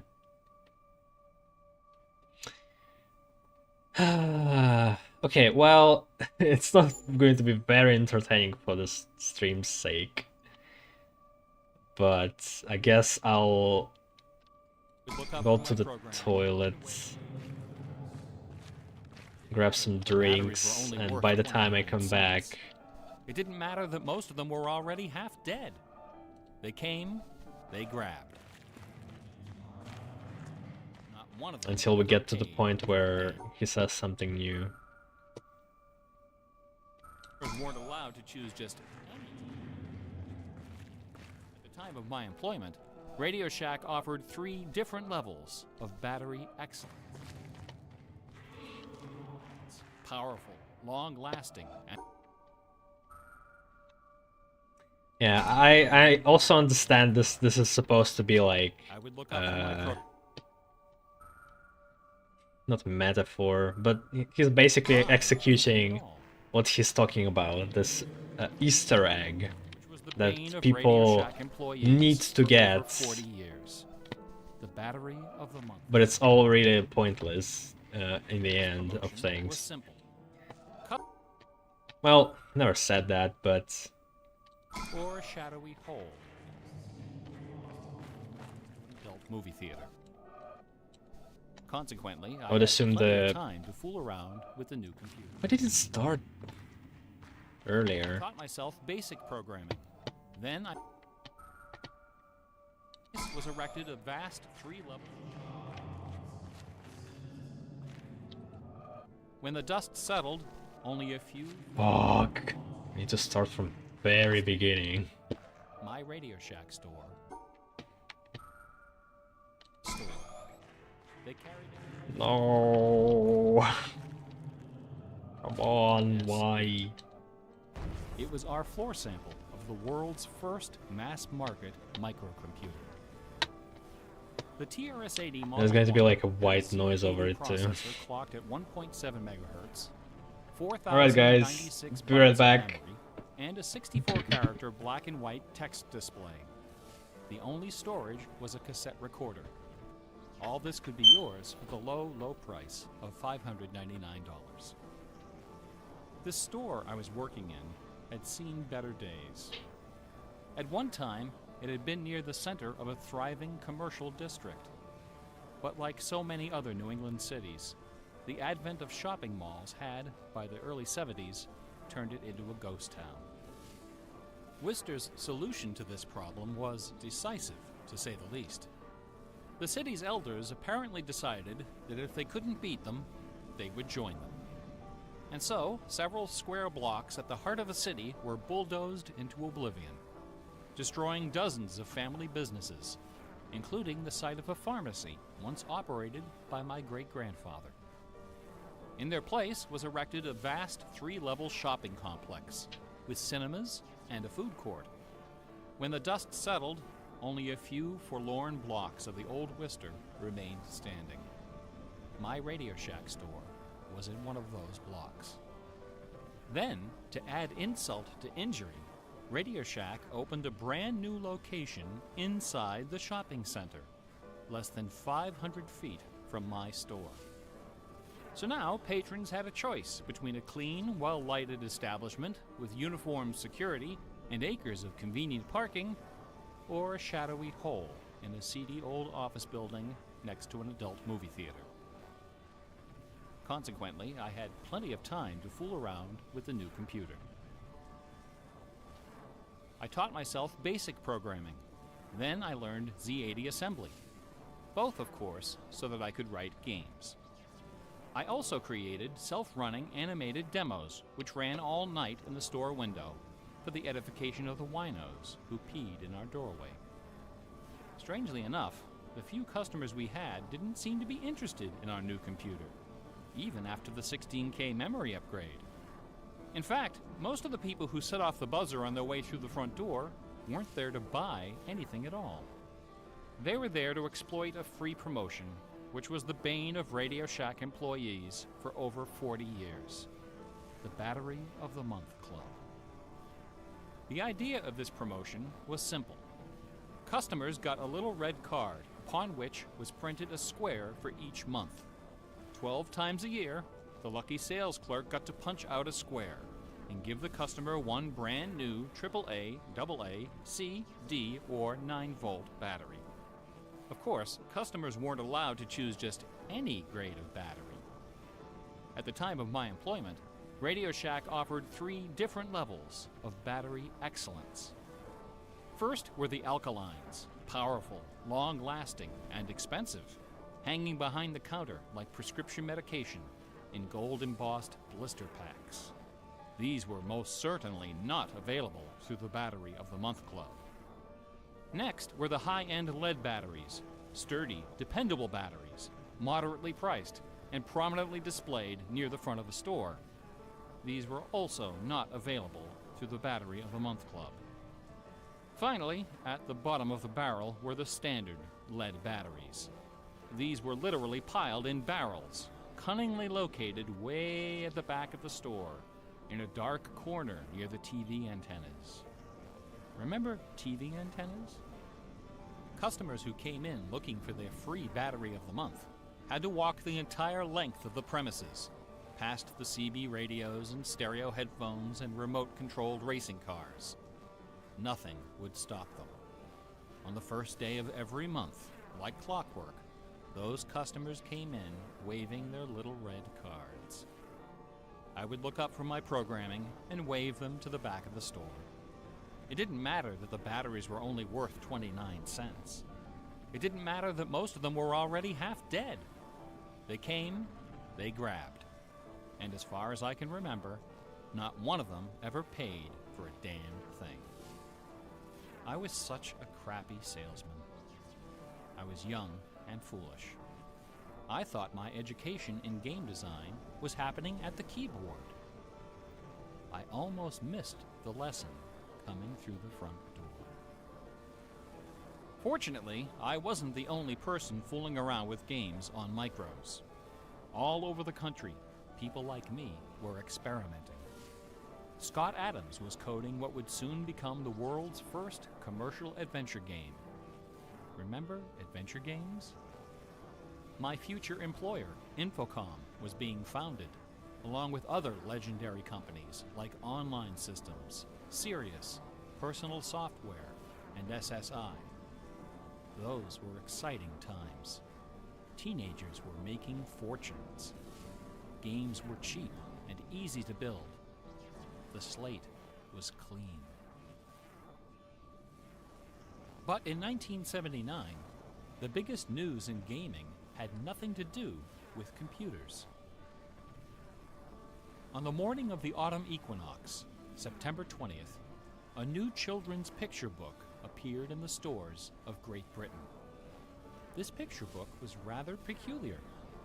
It consisted of 15 meticulously detailed color paintings, illustrating a slight whimsical tale about a rabbit delivering a jewel to the moon. On the back jacket of the book was a color photograph of a real jewel, shaped like a running rabbit, 5 inches long, fashioned of 18-karat gold, suspended with ornaments and bells, together with a sun and moon of blue quartz. According to the blurb underneath, this very jewel had been buried somewhere in England. Clues pointing to its location were concealed in the text and in the pictures of the book. The treasure would belong to whoever found it first. The book was called Masquerade. It was created by an eccentric little man with divergent eyes and a talent for mischief named Kit Williams. Within days, the first printing was sold out, and the empire that never sleeps found itself in the grip of rabbit fever. Excited readers attacked the paintings with rulers, compasses, and protractors. Magazine articles and TV specials dissected the clues, floated theories, and followed with keen delight the reckless exploits of the fanatics. One obscure park, unfortunately known by the nickname Rabbit Hill, was so riddled with holes excavated by misguided treasure seekers that the authorities had to erect signs assuring the public that no gold rabbits were to be found there. Some hunters ended up seeking psychological counseling for their obsession. The craze leapt over the Atlantic Ocean and invaded America, France, Italy, and Germany. It sold over 1 million copies in a few months, a record unrivaled by any children's title until the advent of Harry Potter. Over 150,000 copies were sold in foreign translations, including 80,000 copies in Japanese, despite the fact that the puzzle was only solvable in English. It didn't matter that the Masquerade jewel was only worth a few $1,000s. Many seekers spent far more than that in their months of exploration and travel. It was the thrill of the chase, the possibility of being the one. Treasure hunts, secret messages, and hidden things seem to exert an irresistible appeal. They're fun to look for and to talk about, and this fact of human psychology has been exploited in computer games since the earliest days. It finds expression in the hidden surprises we call Easter eggs.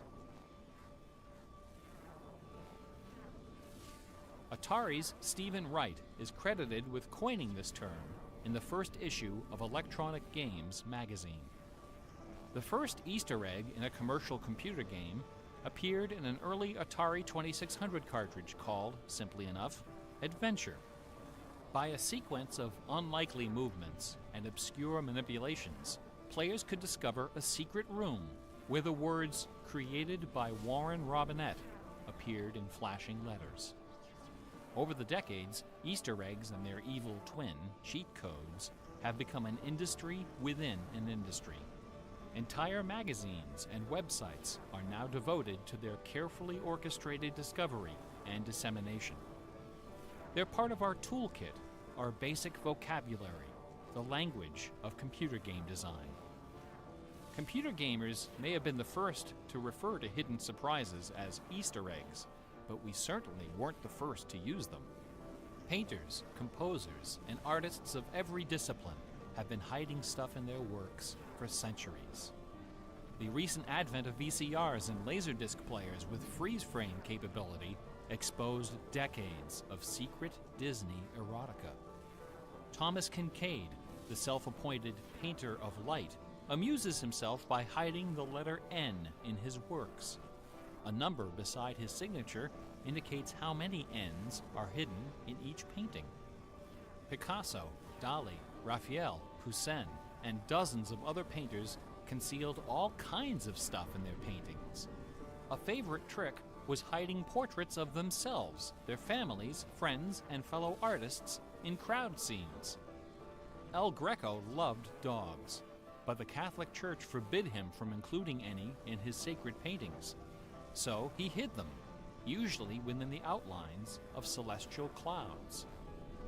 Composer Dmitri Shostakovich chafed under the political censorship imposed by the Soviet Ministry of Culture.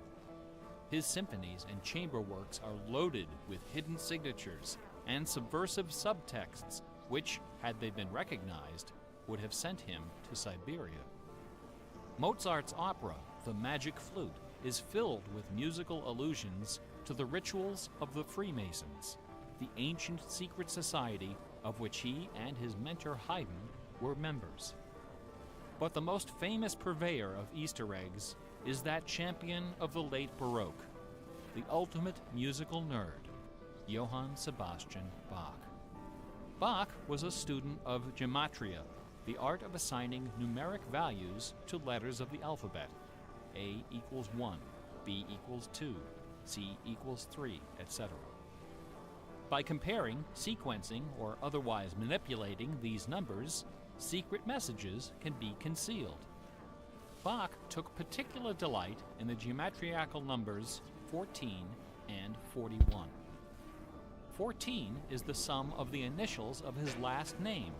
B equals 2, A equals 1, C equals 3, and H equals 8. 41 is the sum of his expanded initials, J.S. Bach. These two numbers show up over and over again in Bach's compositions. One of the better-known examples is his setting of the chorale Vor deinem Thron. The first line of the melody contains exactly 14 notes, and the entire melody, from start to finish, contains 41. Another of Bach's favorite games was the puzzle canon. A canon is a melody that sounds good when you play it on top of itself, a little bit out of sync. Frere Jacques and Row, Row, Row Your Boat are familiar examples of simple, two-voice canons. But a canon can employ any number of voices, and you don't have to play each voice the same way either. You can change the octave, transpose the key, invert the pitch, play it backwards, or any combination. Finding melodies that make good multi-voice canons is a fussy and difficult art, of which Bach was an undisputed master. Now, in a puzzle canon, the composer specifies the basic melody and the number of voices, but not the relationship of the voices. The student has to figure out the position and key of each voice, and whether to perform them inverted and/or backwards. Bach wrote quite a number of puzzle canons. The most famous, BWV 1076, is part of a fascinating story. One of Bach's students was a fellow by the name of Lorenz Misler, founder of the Society of Musical Science. This elite, invitation-only institution devoted itself to the study of Pythagorean philosophy and the union of music and mathematics.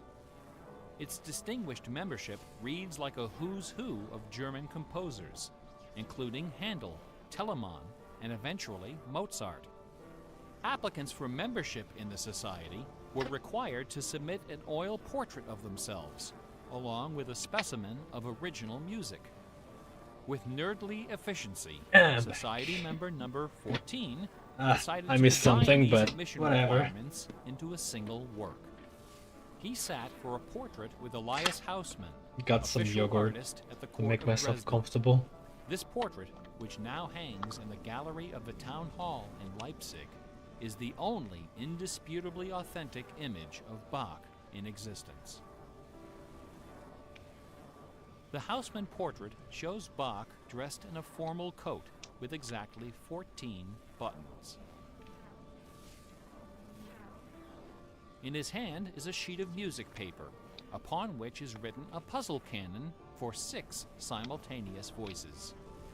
In 1974, a manuscript was discovered which proved that this canon was the 13th in a series of exactly 14 canons based on the ground theme of the famous Goldberg variations.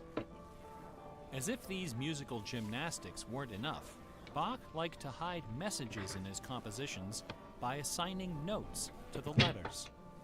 His initials, B-A-C-H, correspond to the pitch sequence B flat, A, C, and B natural in German letter notation.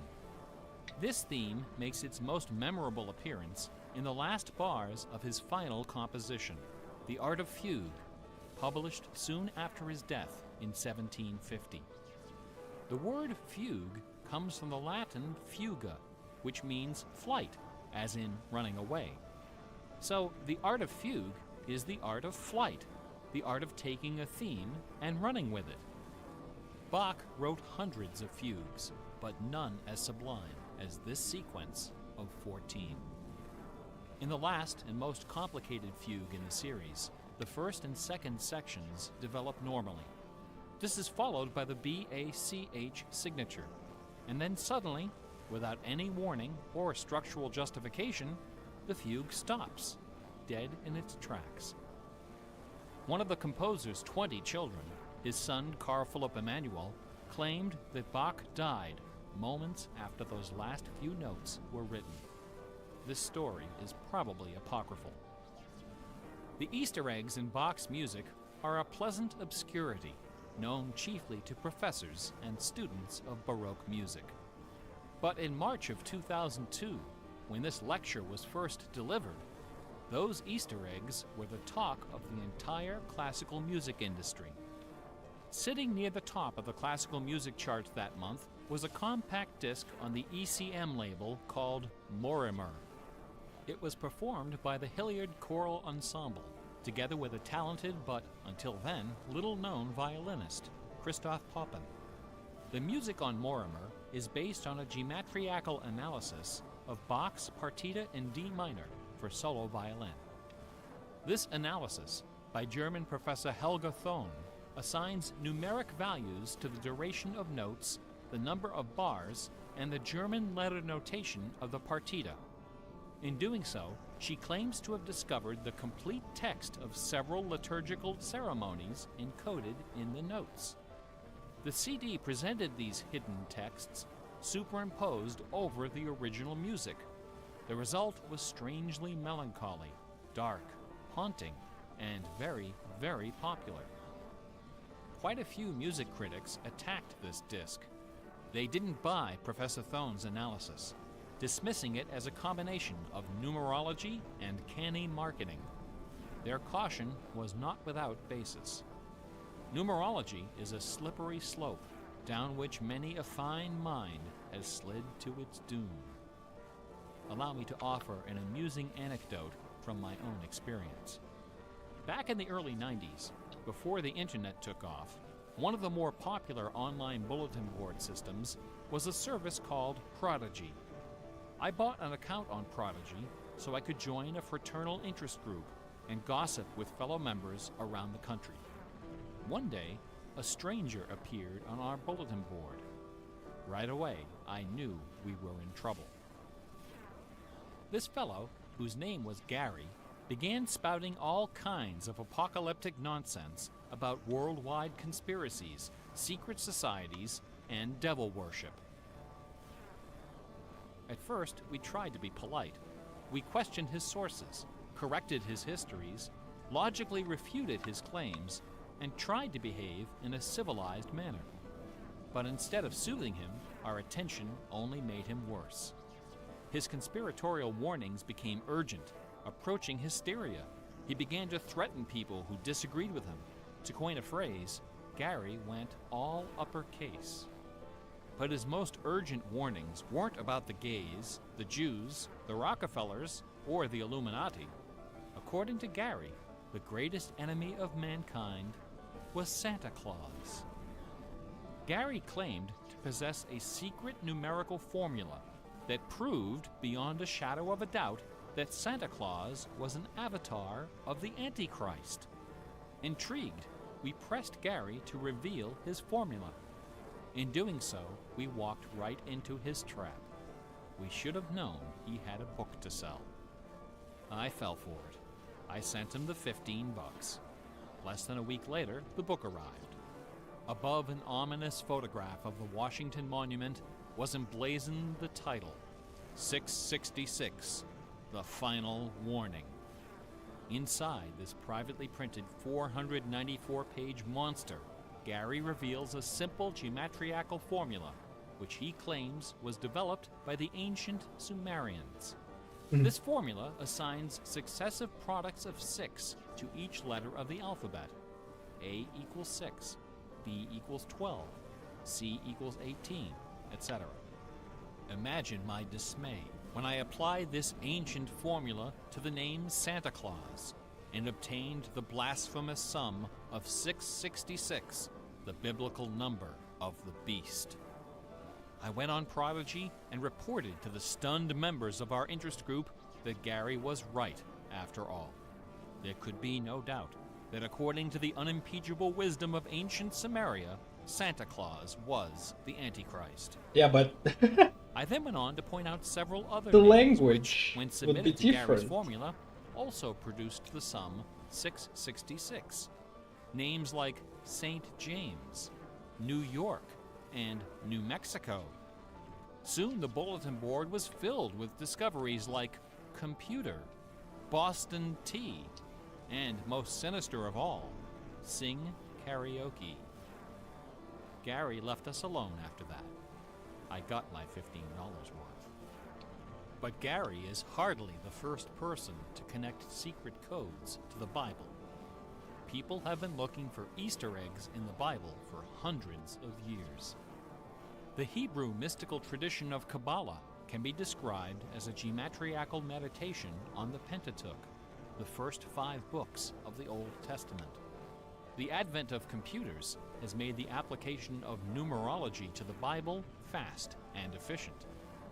The latest spate of Bible searching was instigated by a book published in 1998 by Michael Drosnin, a former Wall Street Journal reporter. His book, The Bible Code, applied a skip cipher in which every nth character in a text is combined to form a message. By applying his skip cipher to the Hebrew text of the Old Testament, Drosnin claimed to have discovered predictions of World War II, the Holocaust, Hiroshima, the assassination of Yitzhak Rabin and both Kennedys, the moon landing, Watergate, the Oklahoma City bombing, the election of Bill Clinton, the death of Princess Di, and the comet that collided with Jupiter. He also found predictions of a giant earthquake in LA, a meteor hitting the Earth, and nuclear Armageddon, all scheduled to occur before the end of the last decade. The Bible Code spent many weeks on the bestseller lists, spawning several sequels and dozens of imitators. The Bible has certainly attracted its share of crackpots, but for the real hardcore egg hunters, nothing can rival the ingenuity, the tenacious scholarship, the stubborn zeal of those who seek the answer to the ultimate literary puzzle, a poisonous conundrum that has squandered fortunes, destroyed careers, and driven healthy, intelligent scholars to the brink of madness and beyond. Who wrote Shakespeare? The essays and books devoted to the Shakespeare authorship problem are sufficient to fill a large library. Several such libraries actually exist. Not even a day-long tutorial, much less an hour lecture, can begin to do justice to this complex, bizarre, and dangerously tantalizing story. Nevertheless, for the unacquainted, I will attempt to summarize the issue in a few paragraphs. The undisputed facts of Shakespeare's life and career could be scribbled on the back of a cocktail napkin. We know for a fact that a man named William Shakespeare was born in 1564 in or around the village of Stratford upon Avon. We know that he had a wife and at least 3 children. We know he bought property in Stratford, was involved in several lawsuits with his neighbors, and died there in 1616, aged 52. We also know that during those same years, a man with a last name similar to Shakespeare worked as an actor on the London stage, eventually becoming co-owner of some of the theaters there. We also know that about the same time, a number of most excellent poems and plays were published in London under the name Shakespeare. We do not know for a fact that the landowner in Stratford and the actor in London with a similar last name were one and the same man. We do not know for a fact that either man had anything to do with the poems and the plays. All we know is that those poems and plays have, in the 400 years since their composition, come to be regarded as a pinnacle of Western culture. The works attributed to Shakespeare appear to have been written by a man or woman who knew something about just about everything. They're filled with references to mythology and classic literature, games and sports, war and weapons of war, ships and sailing, the law and legal terminology, court etiquette, statesmanship, horticulture, music, astronomy, medicine, falconry, and, of course, theater. Therein lies the problem. How could a farmer's son of uncertain schooling, from a mostly illiterate country village, a man of practically no account at all, wield such encyclopedic learning, with so much eloquence and wit, so much wisdom and human understanding? For the first 150 years, nobody questioned the traditional history of the bard. Then, in the late 18th century, Reverend James Wilmot, a distinguished scholar who lived just a few miles north of Stratford, decided to write a biography of the famous playwright. Dr. Wilmot believed that a man as well educated as Shakespeare must have owned a fairly extensive library, despite the fact that not a single book or manuscript is mentioned in his will. Over the years, he speculated, some of those books must have found their way into local collections. And so, the good Reverend Doctor scoured the British countryside, taking inventory of literally every bookshelf within 50 miles of Stratford. Not a single book from the library of William Shakespeare was discovered. Neither were there found any letters to, from, or about Shakespeare. Furthermore, no references to the folklore, local sayings, or distinctive dialect of the Stratford area could be found in any of Shakespeare's writings.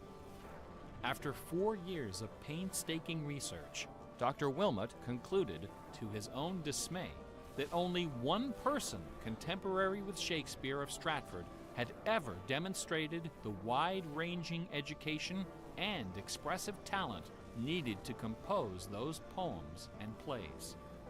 That man was the multilingual author, philosopher, and statesman, inventor of the scientific method, chancellor to the courts of Queen Elizabeth and King James, Sir Francis Bacon.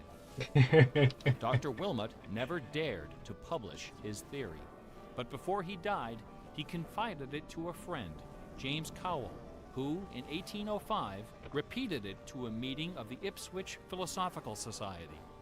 The members of the society were suitably outraged, and the scandalous matter was quickly forgotten.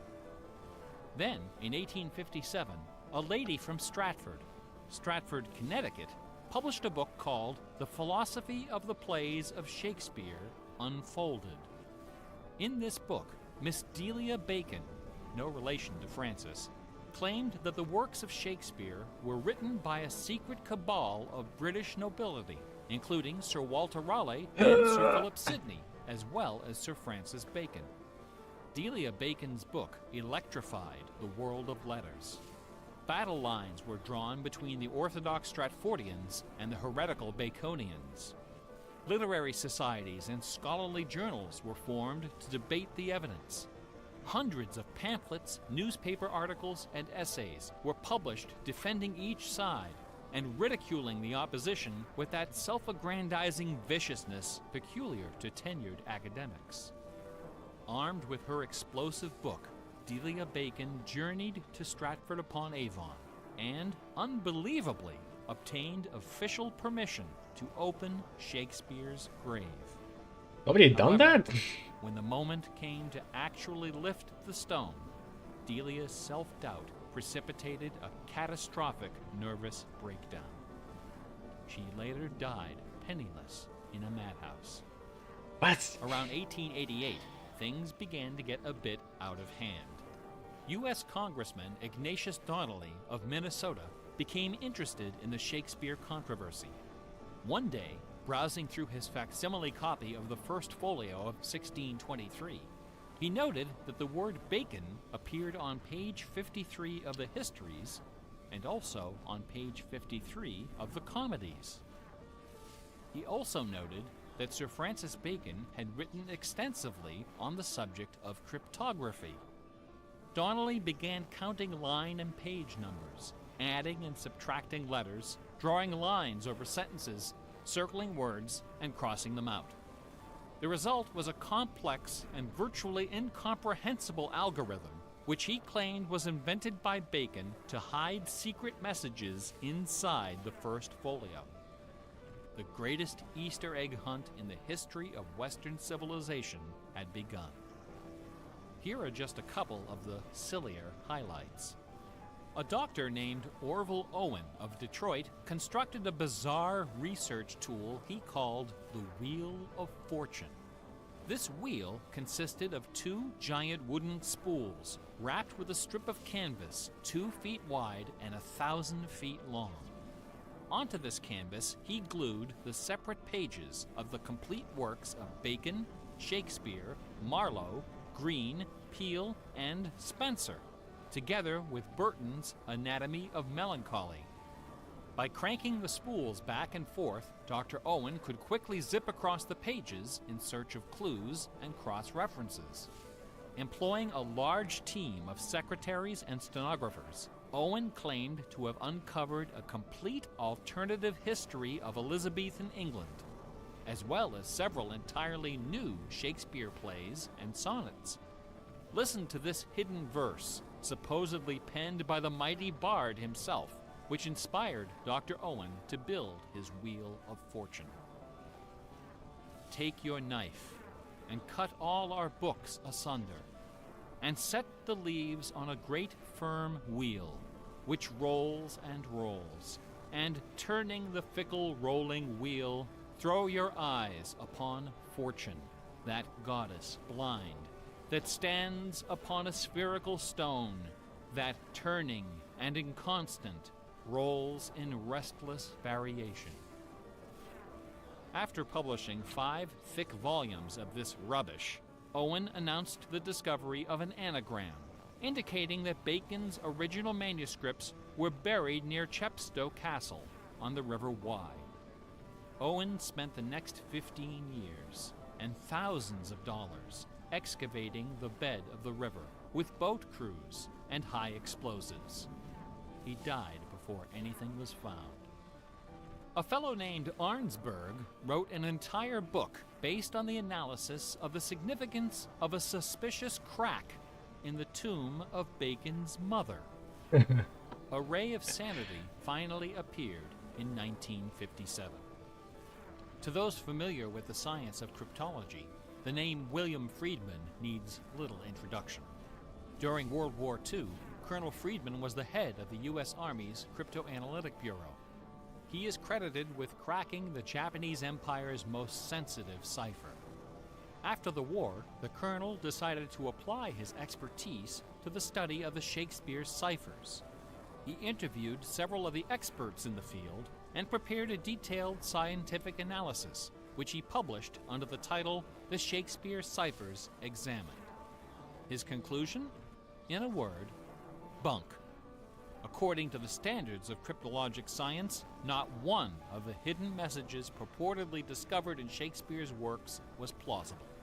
The rules used to extract these messages from the texts were non-rigorous, wildly subjective, and unrepeatable by anyone except the original decipherer.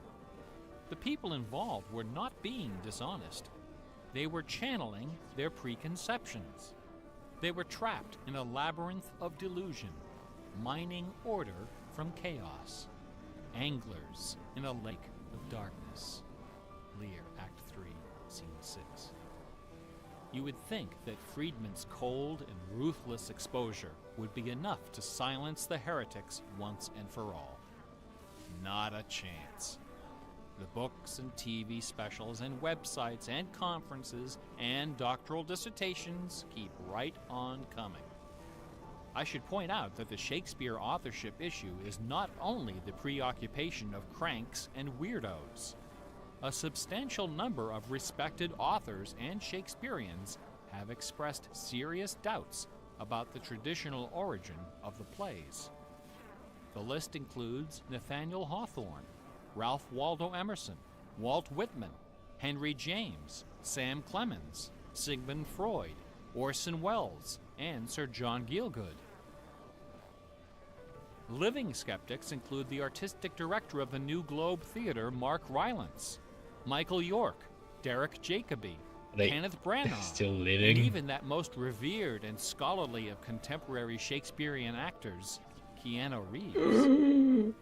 The current leading candidate for the authorship is Edward de Vere, the 17th Earl of Oxford, a theory first proposed in 1920 by an English schoolmaster with the unfortunate name J. Thomas Looney. What is it about Bach, the Bible, and the works of Shakespeare that inspires this intense scrutiny? Nobody's looking for acrostics in Chaucer or Keats.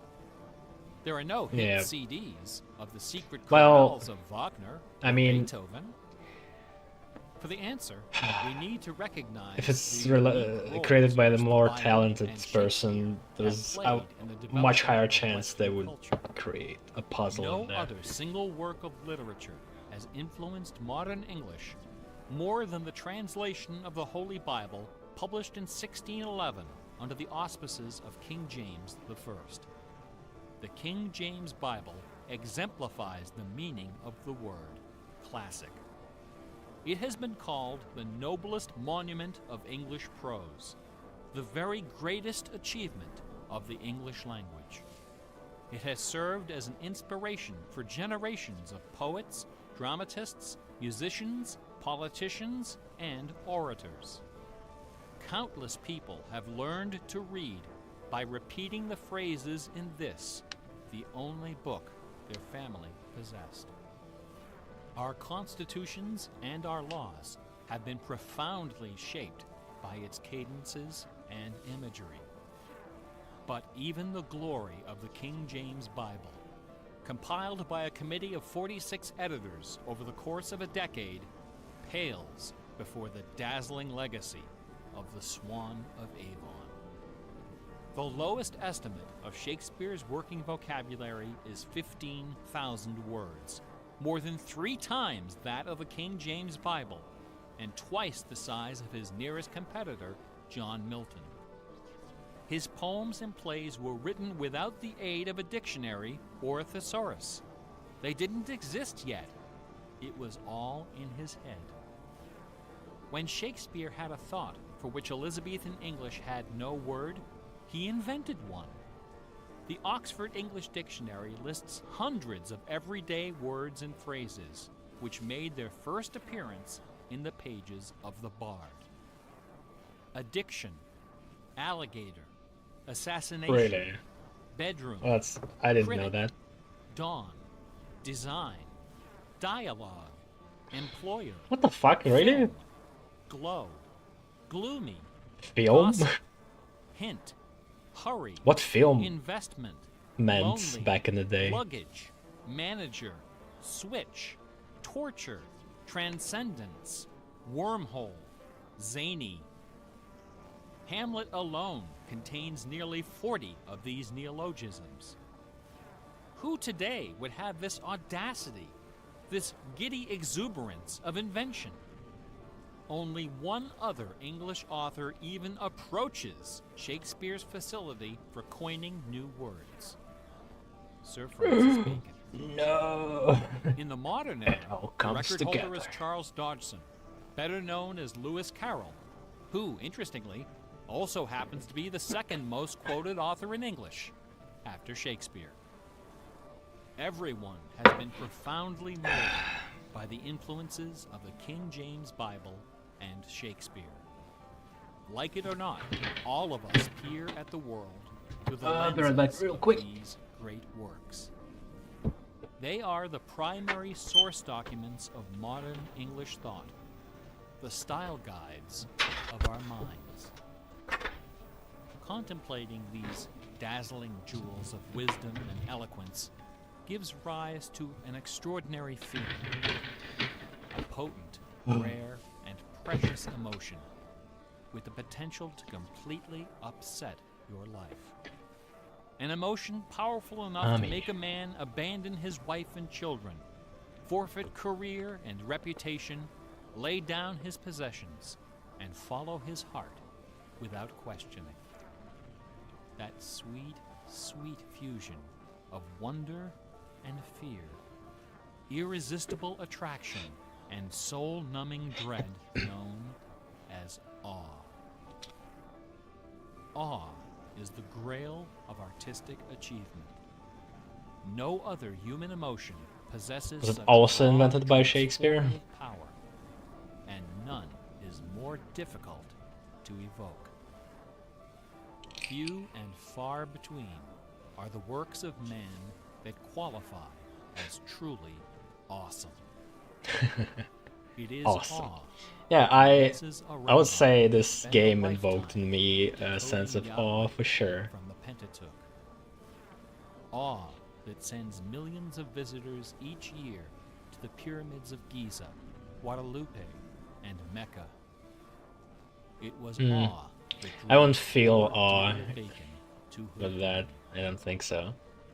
Now, please don't come away from this lecture thinking that the key to awesome game design is the installation of Easter eggs.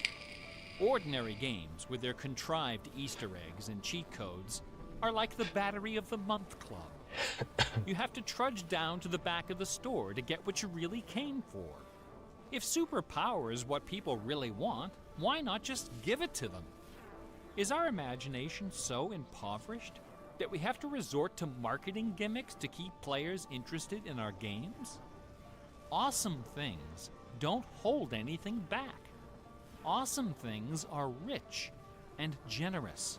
The treasure is right there. One Yeah, pretty afternoon, good, pretty good. I was sitting alone behind the counter. at That's that why old he doesn't radio shop hide store. My boss had environmental stepped out for puzzles some too. reason. An elderly woman walked through the front door. Like most of our customers, she was shabbily dressed, probably on a fixed income. I assumed she was there for her free battery, but instead, she placed a portable radio on the counter.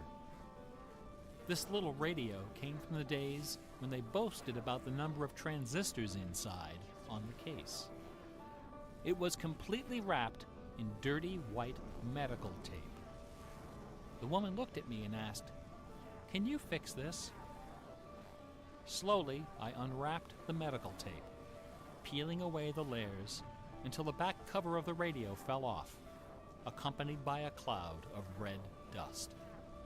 The interior of the radio was half eaten away by battery leakage and corrosion. I looked at the radio. I looked at the old woman.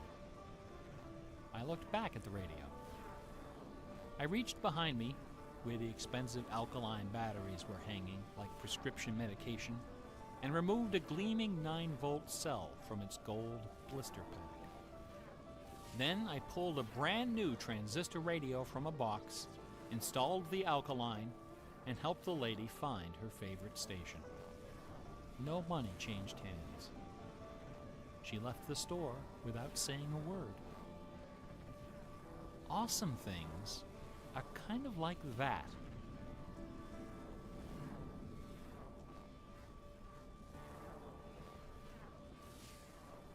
Bach offered his students very specific insight into the source of awe. In addition to BACH, 2 other sets of initials are also associated with Bach's music. These initials are not hidden in the notes. Instead, they're scrawled right across the top of the manuscript for the whole world to see. The initials are SDG and JJ. SDG stands for the Latin phrase Sole Deo Gloria, to the glory of God alone. JJ stands for Jesu Juva, help me, Jesus. Bach wrote all of his great masterpieces sub specie aeternitatis, under the aspect of eternity. He did not compose only to please his sponsors or to win the approval of an audience. His work was his worship. Bach once wrote, "Music should have no other end and aim than the glory of God." And I hope I'm not going to miss this last This piece. is not kept in mind. There is no true music, but only an infernal clamor and ranting. The name of the power that moves you is not important. What is important is that you are moved. Awe is the foundation of religion. No other motivation can free you from the limits of personal achievement. Nothing else can teach you the art of flight. Computer games are barely 40 years old. Only a few words in our basic vocabulary have been established. A whole dictionary is waiting to be coined. The slate is clean. Someday soon, You mentioned perhaps Keanu even Reeves. in our lifetime, a When game was it design will appear recorded? that will flash I thought across it's- our culture Hmm. like lightning. It will be easy to recognize. It will be generous, giddy with exuberant inventiveness. Scholars will pick it apart for decades, perhaps centuries. I don't know about that. It will be something wonderful, something terrifying, something awful. Eh, A few years ago, I was invited to speak at a conference in London. My wife joined me, and we took a day off for some sightseeing. We decided to visit England's second biggest tourist attraction, Stratford-upon-Avon. It was cold and rainy when our train arrived. Luckily, most of the attractions are just a short walk from the station. We visited Shakespeare's birthplace, a charming old house along the main street, which attracts millions of pilgrims every year, despite the complete lack of any evidence that Shakespeare was born there or even lived anywhere near it. But you said we know for sure that some guy named Shakespeare. There's no evidence that he was exactly at that place. We visited Anne Hathaway's cottage, okay. the rustic country farm where his wife spent her childhood, although no record shows anyone by that name ever having lived there.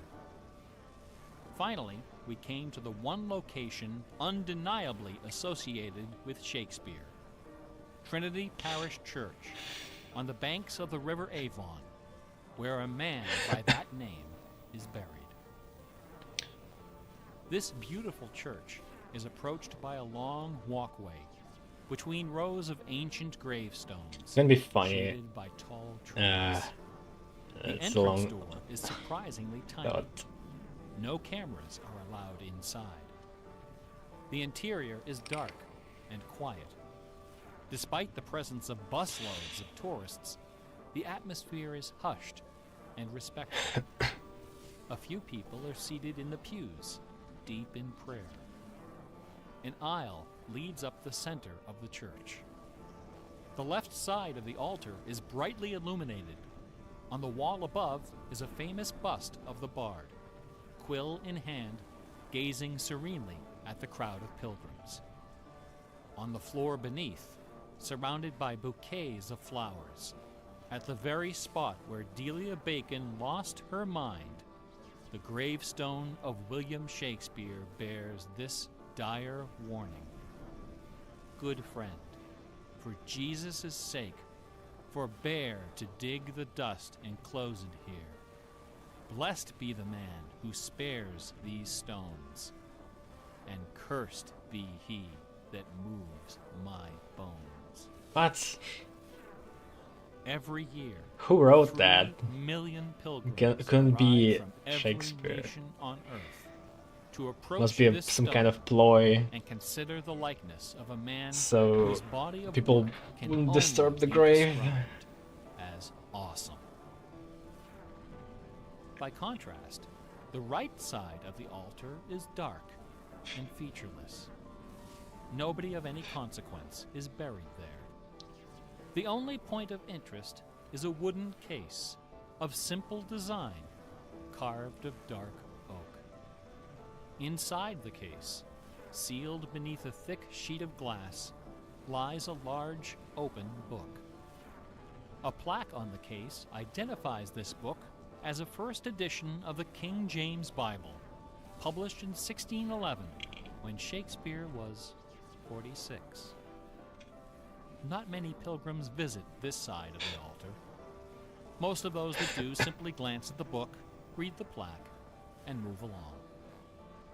A few, more observant, note that the Bible happens to be opened to a page in the Old Testament, the book of Psalms, chapter 46.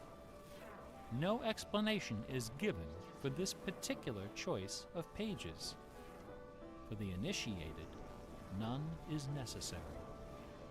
If you are of inquisitive bent, if you are intrigued by English history and literature, if you value your peace of mind, cover your ears now. In the year 1900, a scholar noticed something about the King James translation of Psalm 46.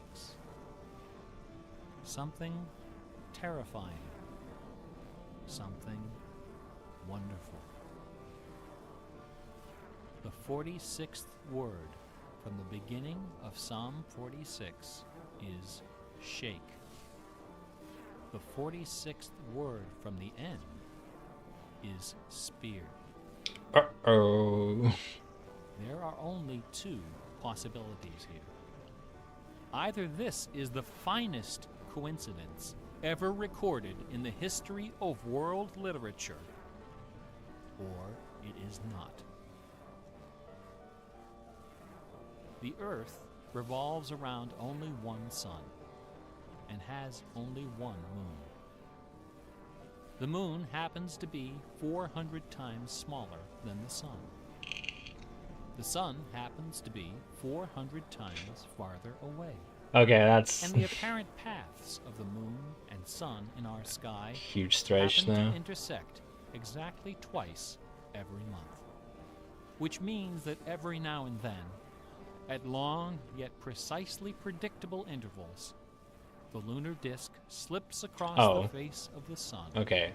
and just barely conceals it for a few wonderful, terrible minutes. A fine coincidence, no? In June of 1977, a little man with divergent eyes and a talent for mischief ascended a hilltop in the British village of Ampthill. At the summit of this hill is a tall, slender cross, a memorial to Catherine of Aragon, the first wife of Henry VIII.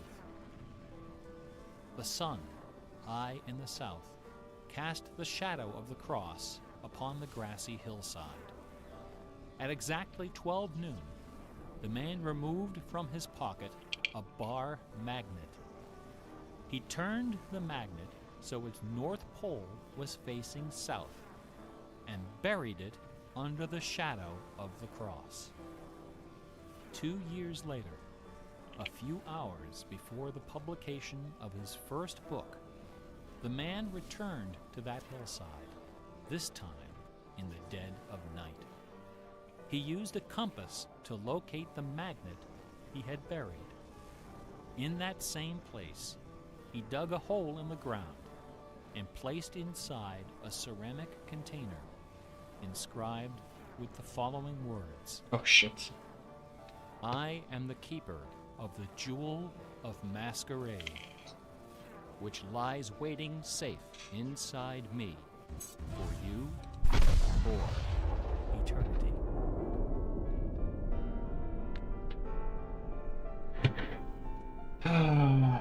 Okay, well, that was pretty entertaining podcast, if you could call it that.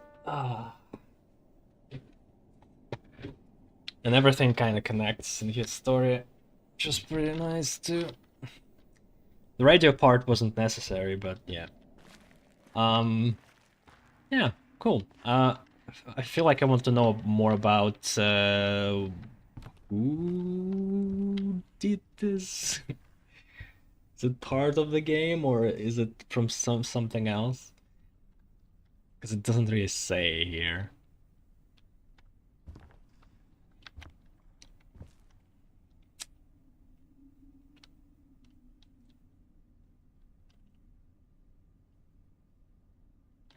I guess it was a lecture by somebody.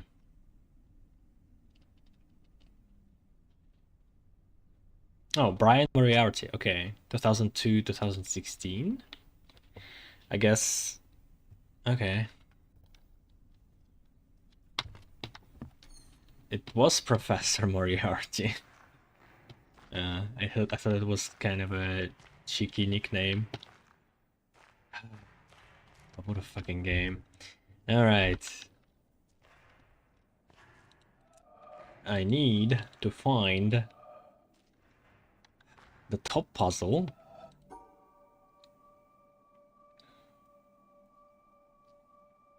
So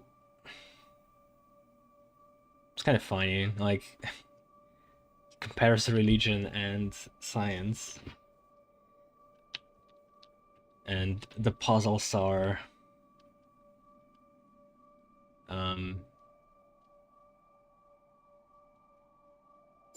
related to that.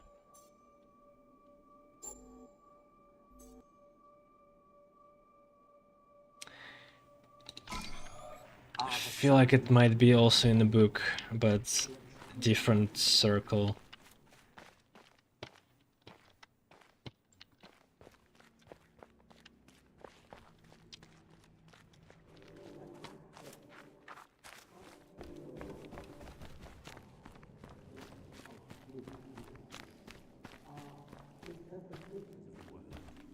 They tell you more about the guy who's talking than about the world he's talking about.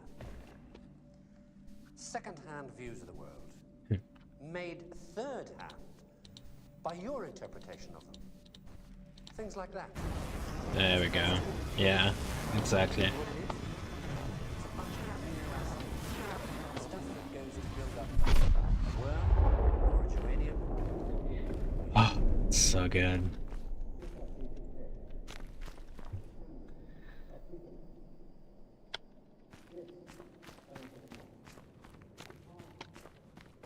Oh yeah, one thought I had. What if when a cloning technology arrives, like a well-developed one, and we get the DNA of Shakespeare and they clone him, and the Shakespeare is actually not the right one. It's going to be like some other guy. And everyone will be confused, like why is he not genius? Full. They have to be helped towards that knowledge that they know exists. Alright. We have a couple of things left. Ah. Damn.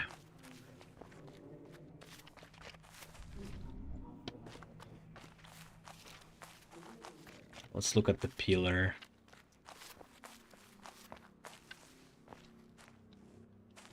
Yeah, the gate. Oh, that's it? Yeah, just the gate left here. I know where it is, but I don't know how to turn it on again, except for restarting the game over. Yeah, let's check other shortcuts. There should be around.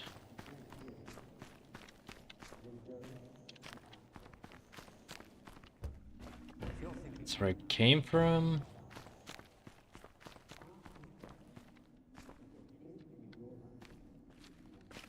Man, I wanted to be here so long.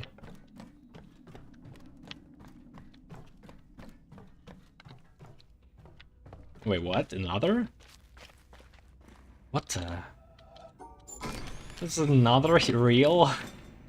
No. What the?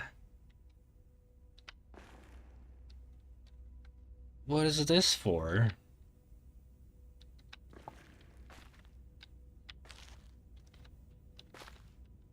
Huh? Oh, I know. I know. That's how you reset the gate. Damn.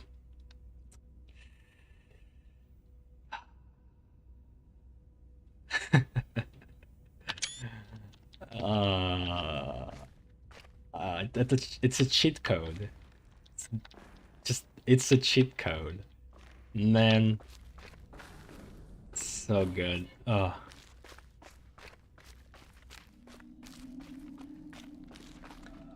I had the power in me all this time. And I guess that's it. That's just two shortcuts that don't really open anything new.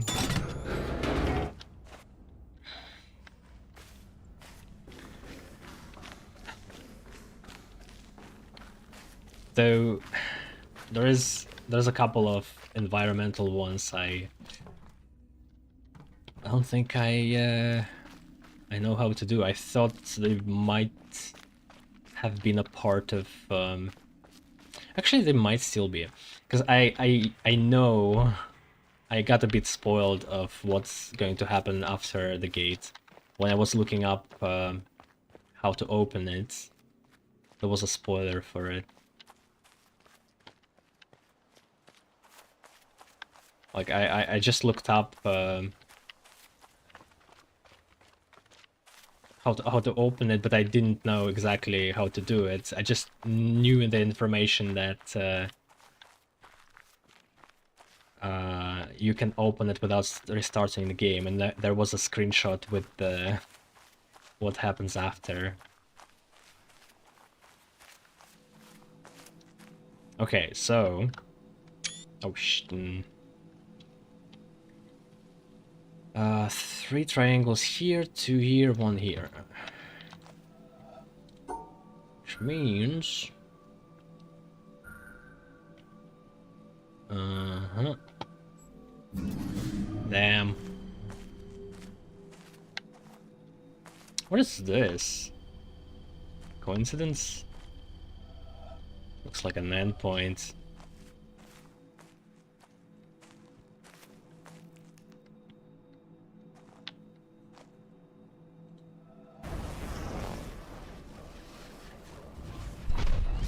Oh.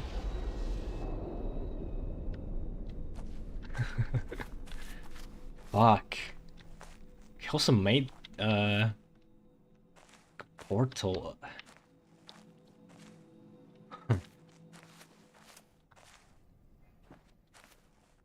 I guess it could just be created physically, unless I can somehow get around and there's going to be a flat wall.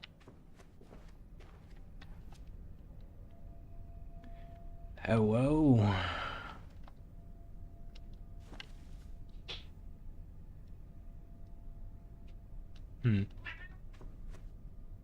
Dang it.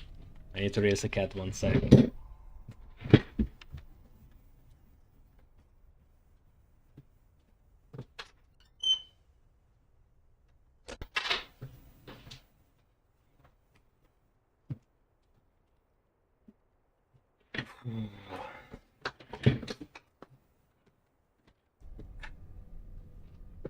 So he been coming up with how to create a puzzle. I wonder if somebody randomly got it. It's a very big coincidence. Yeah, so I saw this imagery. Pretty good.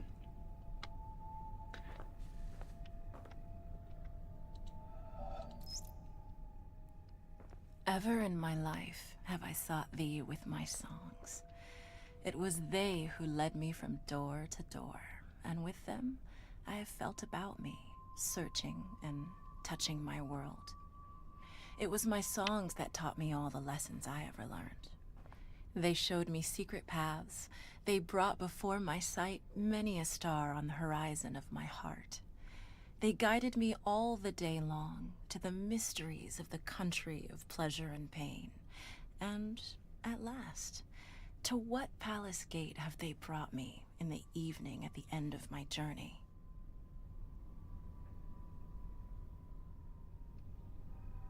Was the author of this?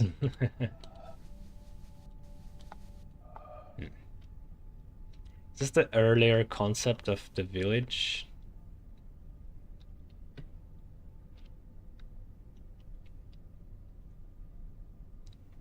Yeah, I think so, because you can see the cables.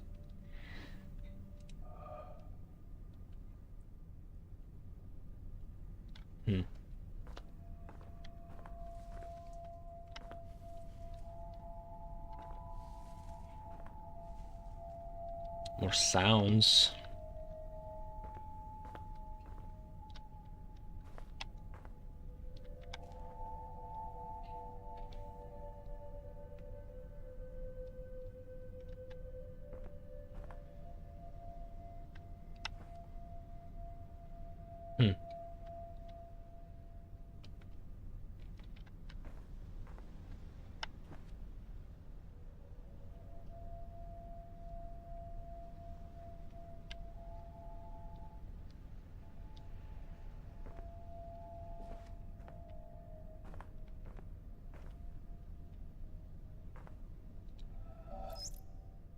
Audio by Wabi Sabi Sound.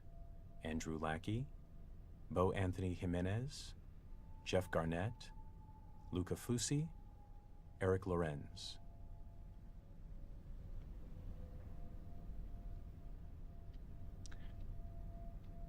There's credits. Voice actors? Well, I don't know, there could be game developers as well, who knows.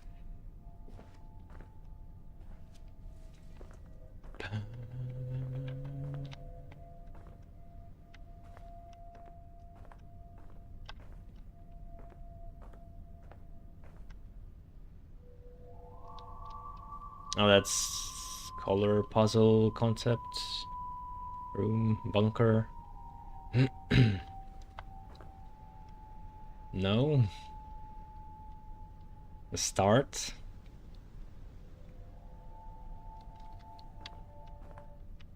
Another concept of the start. Or just a shortcut.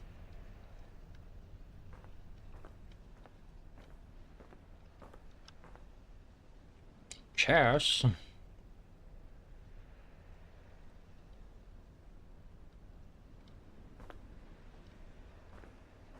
Oh shit, whoa.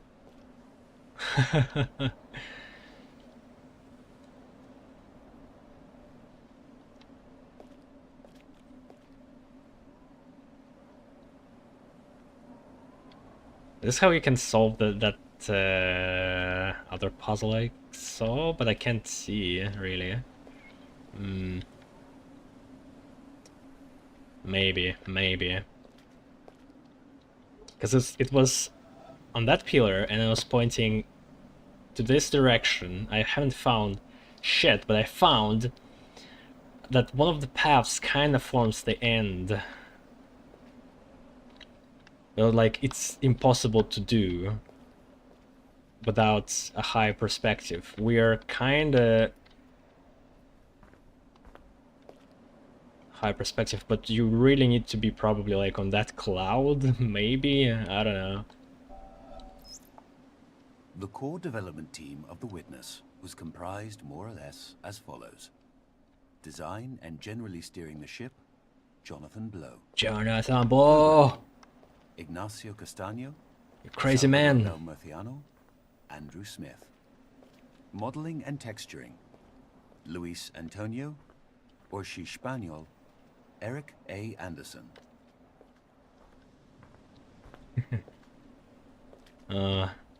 So cool.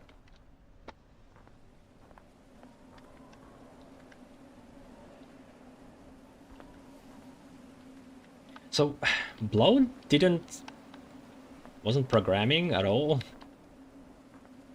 Or maybe didn't... He's already mentioned himself in the beginning, I guess.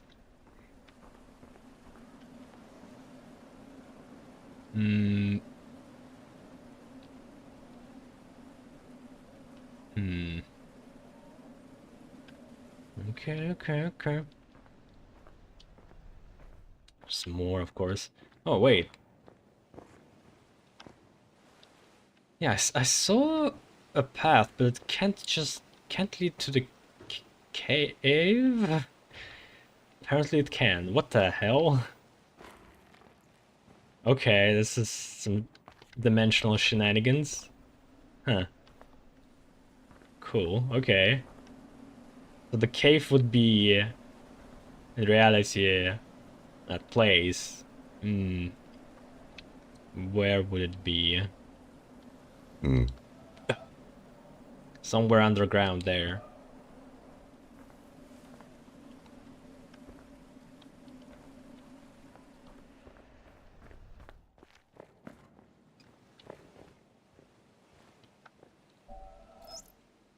Additional contributions in modeling by Shannon Galvin, Alex Hayworth, Andrea Blazic, Eric Urquhart, and David Hellman. Additional contributions in programming by Casey Miratori, Andrew Heenick, Nicholas Ray.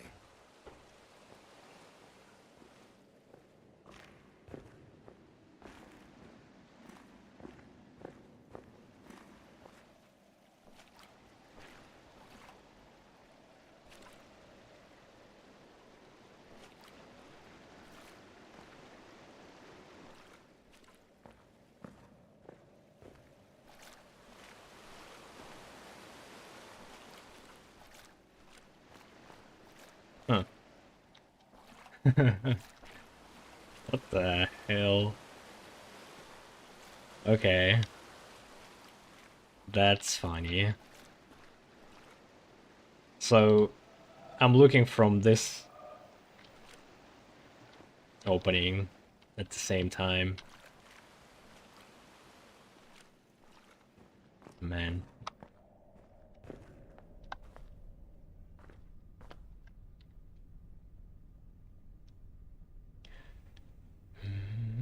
I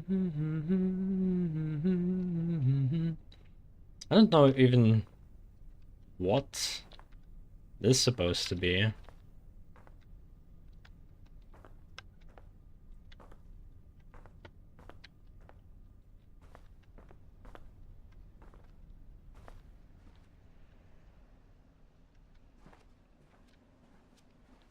Oh shit. Just teleports around. Oh my god. And you can't see it. You can't see the mansion. It's like a copy of the whole island somehow transported. How? Fuck, you can see the shadow of it. That's weird.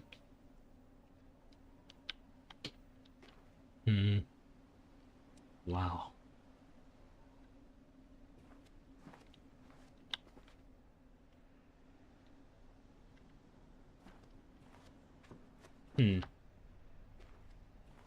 But the thing is, like, you can see the same thing as you if you just restart the game, which is not the same as going through the whole cave system and the challenge. It's kind of yeah. Why did he design it this way? And they were talking about this feeling of being the one, why so much people were trying to find that treasure and find the Easter egg. It's that feeling of just being somebody who's who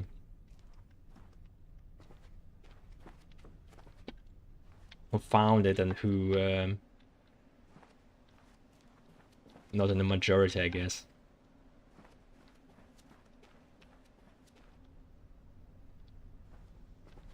This whole ending kind of alludes to what Professor Moriarty was talking about. Oh wait, it's like an airport. And I'm leaving.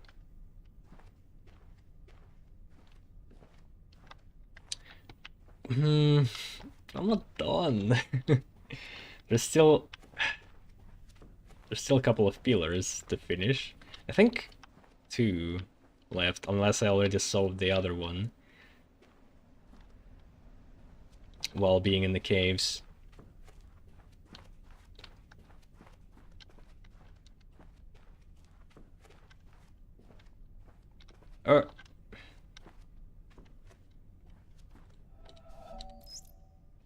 Special thanks to our friends at Sony. Nick Sutner, Adam Boyes, Justin Massengill, Alessandro Bevenzi.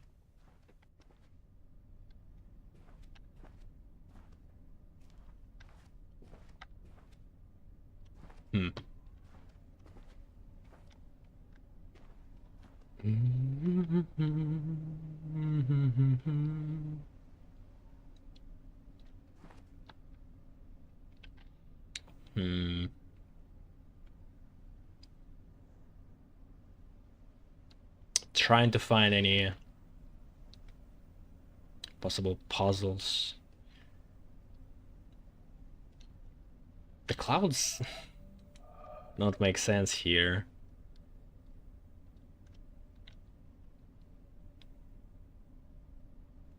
Huh.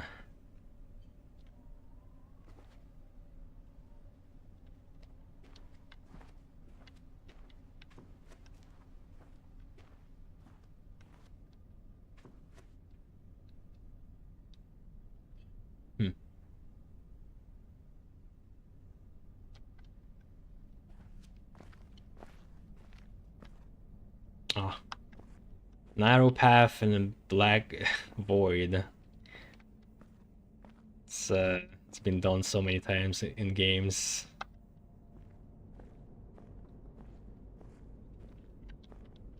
There's usually something like flashes on your sides and memories, kind of the same here. Yeah.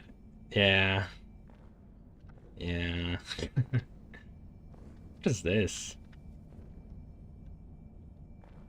It's where they were working?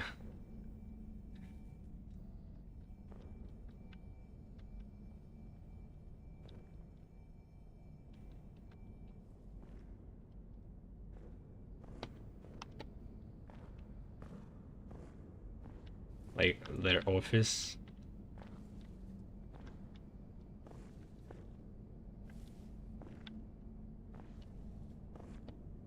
Shut.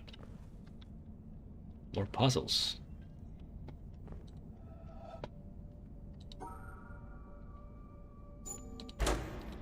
Oh.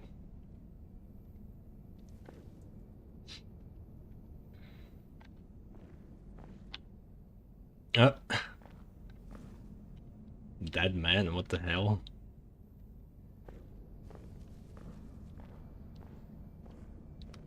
What the?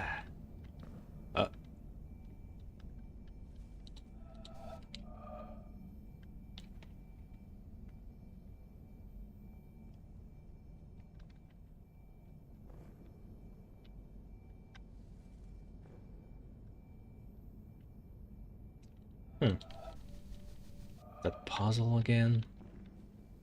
Yeah, I'm guessing there's more puzzles here, but might be decorative.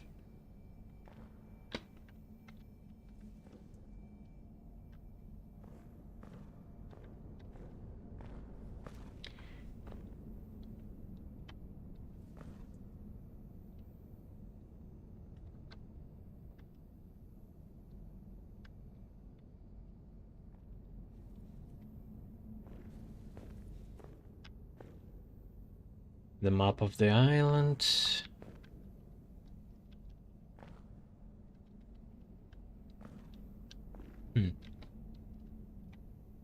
Okay.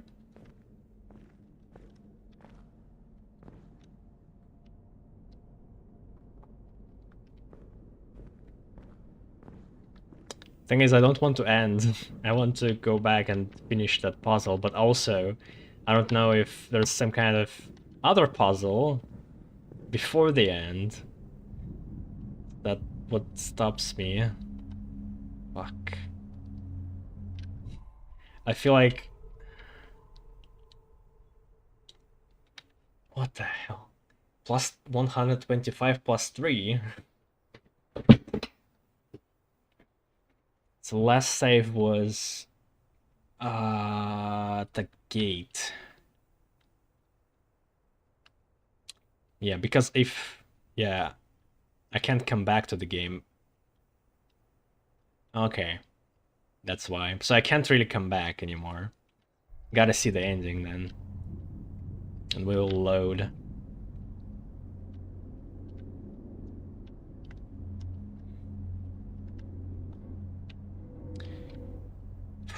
Wow. Wow.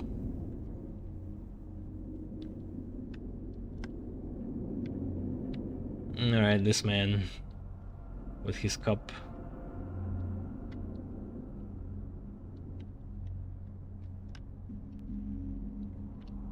It's probably has some meaning that I can't really understand. Laser.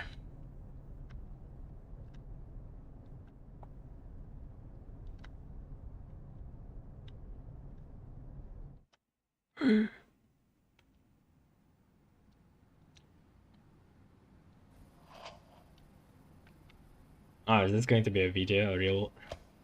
A real video?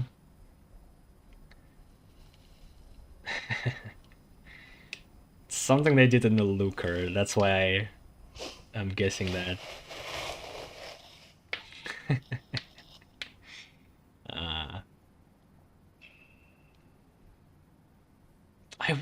I actually want a picture of that, a painting of the puzzle. That would be so cool.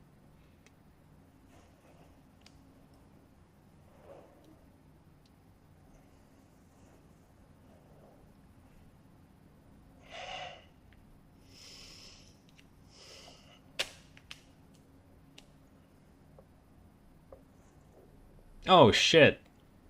It was a simulation. So see, oh, so the man was the player. Was also the creator? Huh. Yeah, why would he have, as a player, all this art?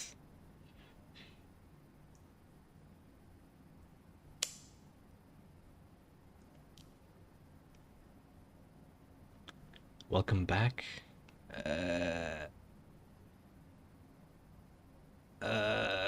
Can't read. This is a urinal there. Why didn't you remove catheter? Huh? Unrealistic. Okay, I guess he was like testing the game as he was developing it. Is the lore?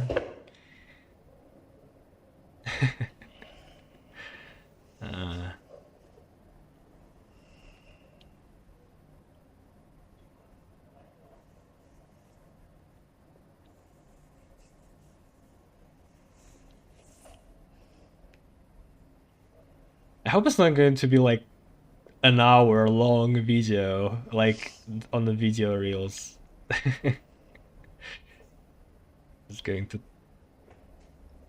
do that to us. He can.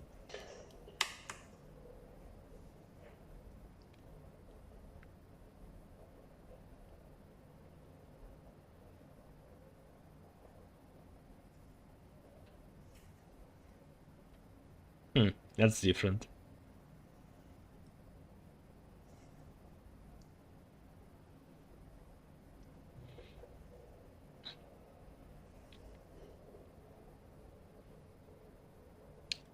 What is this?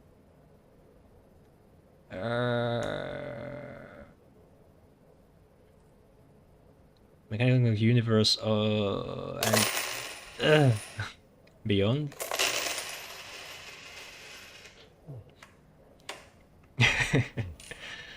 That's literally what the Looker did too. So funny.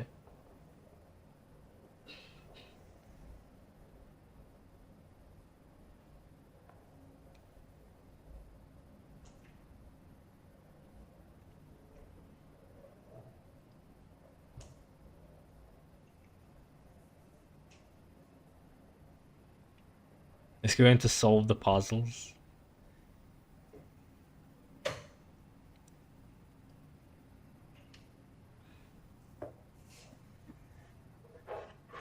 The start of the puzzle.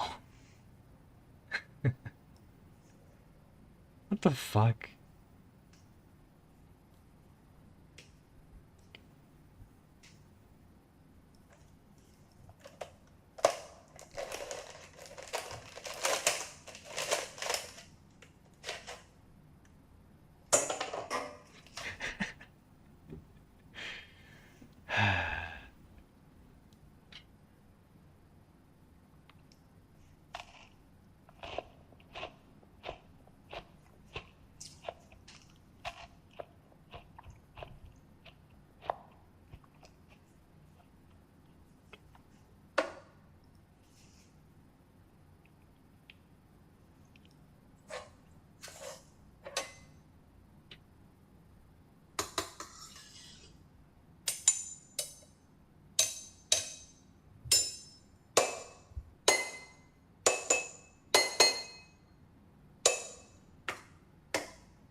I was kind of expecting some kind of scientific lecture, another scientific lecture in the end, because the other ending was focused on Zen.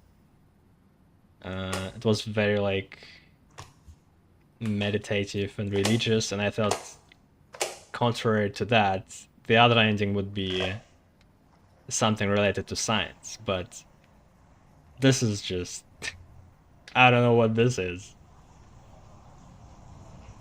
Man, review.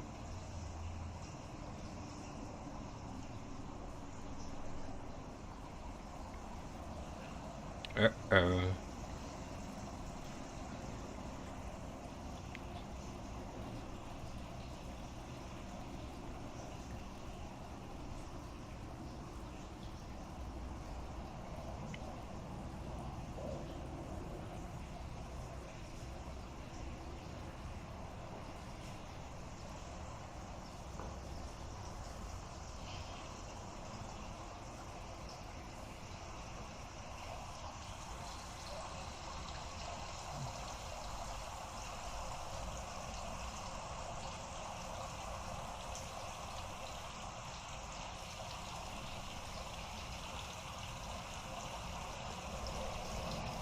Actually going to be funny, like, if he has a house and then he dies at some point, and people, like, going to inspect it a bit, like, historians, and then there's going to be, like, a shitload of puzzles in there related to the witness, as he, like, left it just as a joke.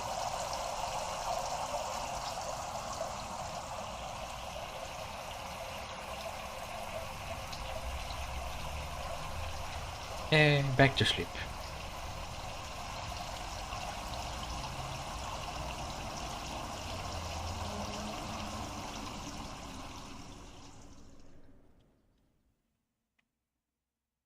What's the meaning of this?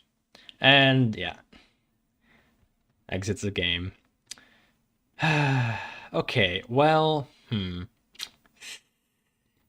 know what? Yeah, it's going to be the last session I do with Witness, I think. Practically 100 complete. Oh wait, Yeah, okay, so I can just open it back. I hope you can see everything. Yeah. Amazing, just amazing.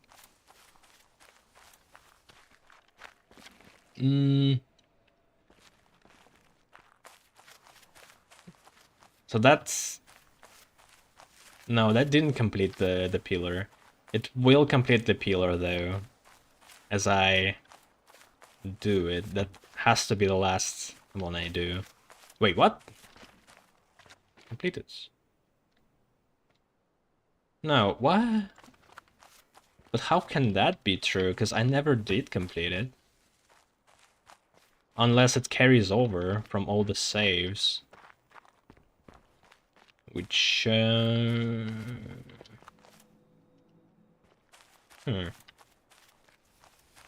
Yeah, like, as soon as I do that puzzle, the mansion appears. I couldn't have done that puzzle,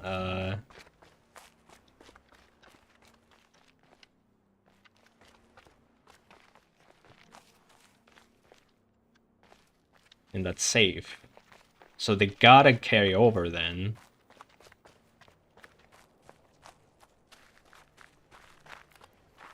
Okay, I hoped that you could have solved it through that end game area, but no. I guess I do have missing stuff here. Shit. Actually, a lot.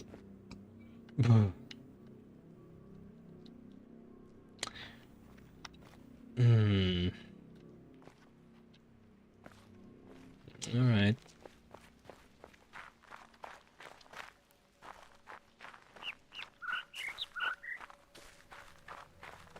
Want to check the other one. Think the other one might be full.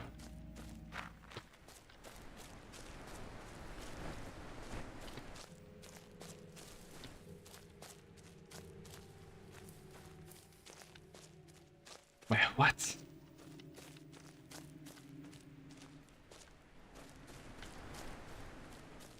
Ah. No, it's not.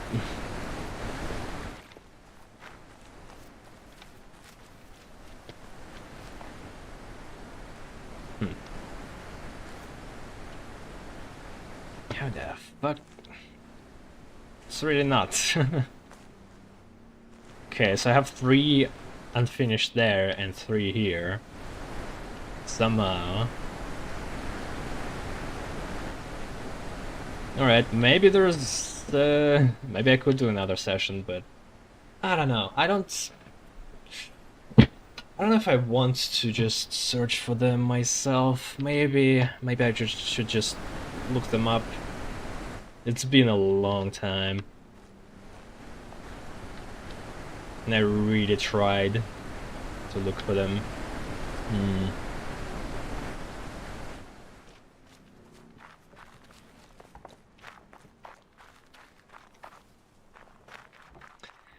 Okay, well, actually, I think I know where one of them might be.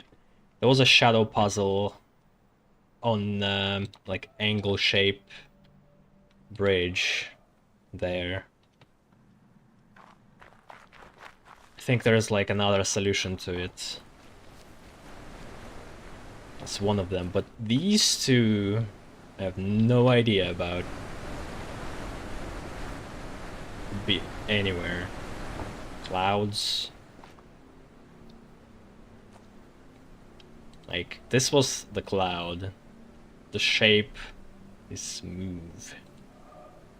Well, yeah, I'm going to end it here for now. I think, yeah, I'll do another episode then. I'll try to look for them myself, and if it really takes a long time, I'm going to look it up. But yeah, regardless, just amazing game. I love it so much. I really regret that I haven't played it earlier. So good, man. Fighting all of this in secret area. And, well, the puzzles themselves are also very fun to do. Alright, well, see you around.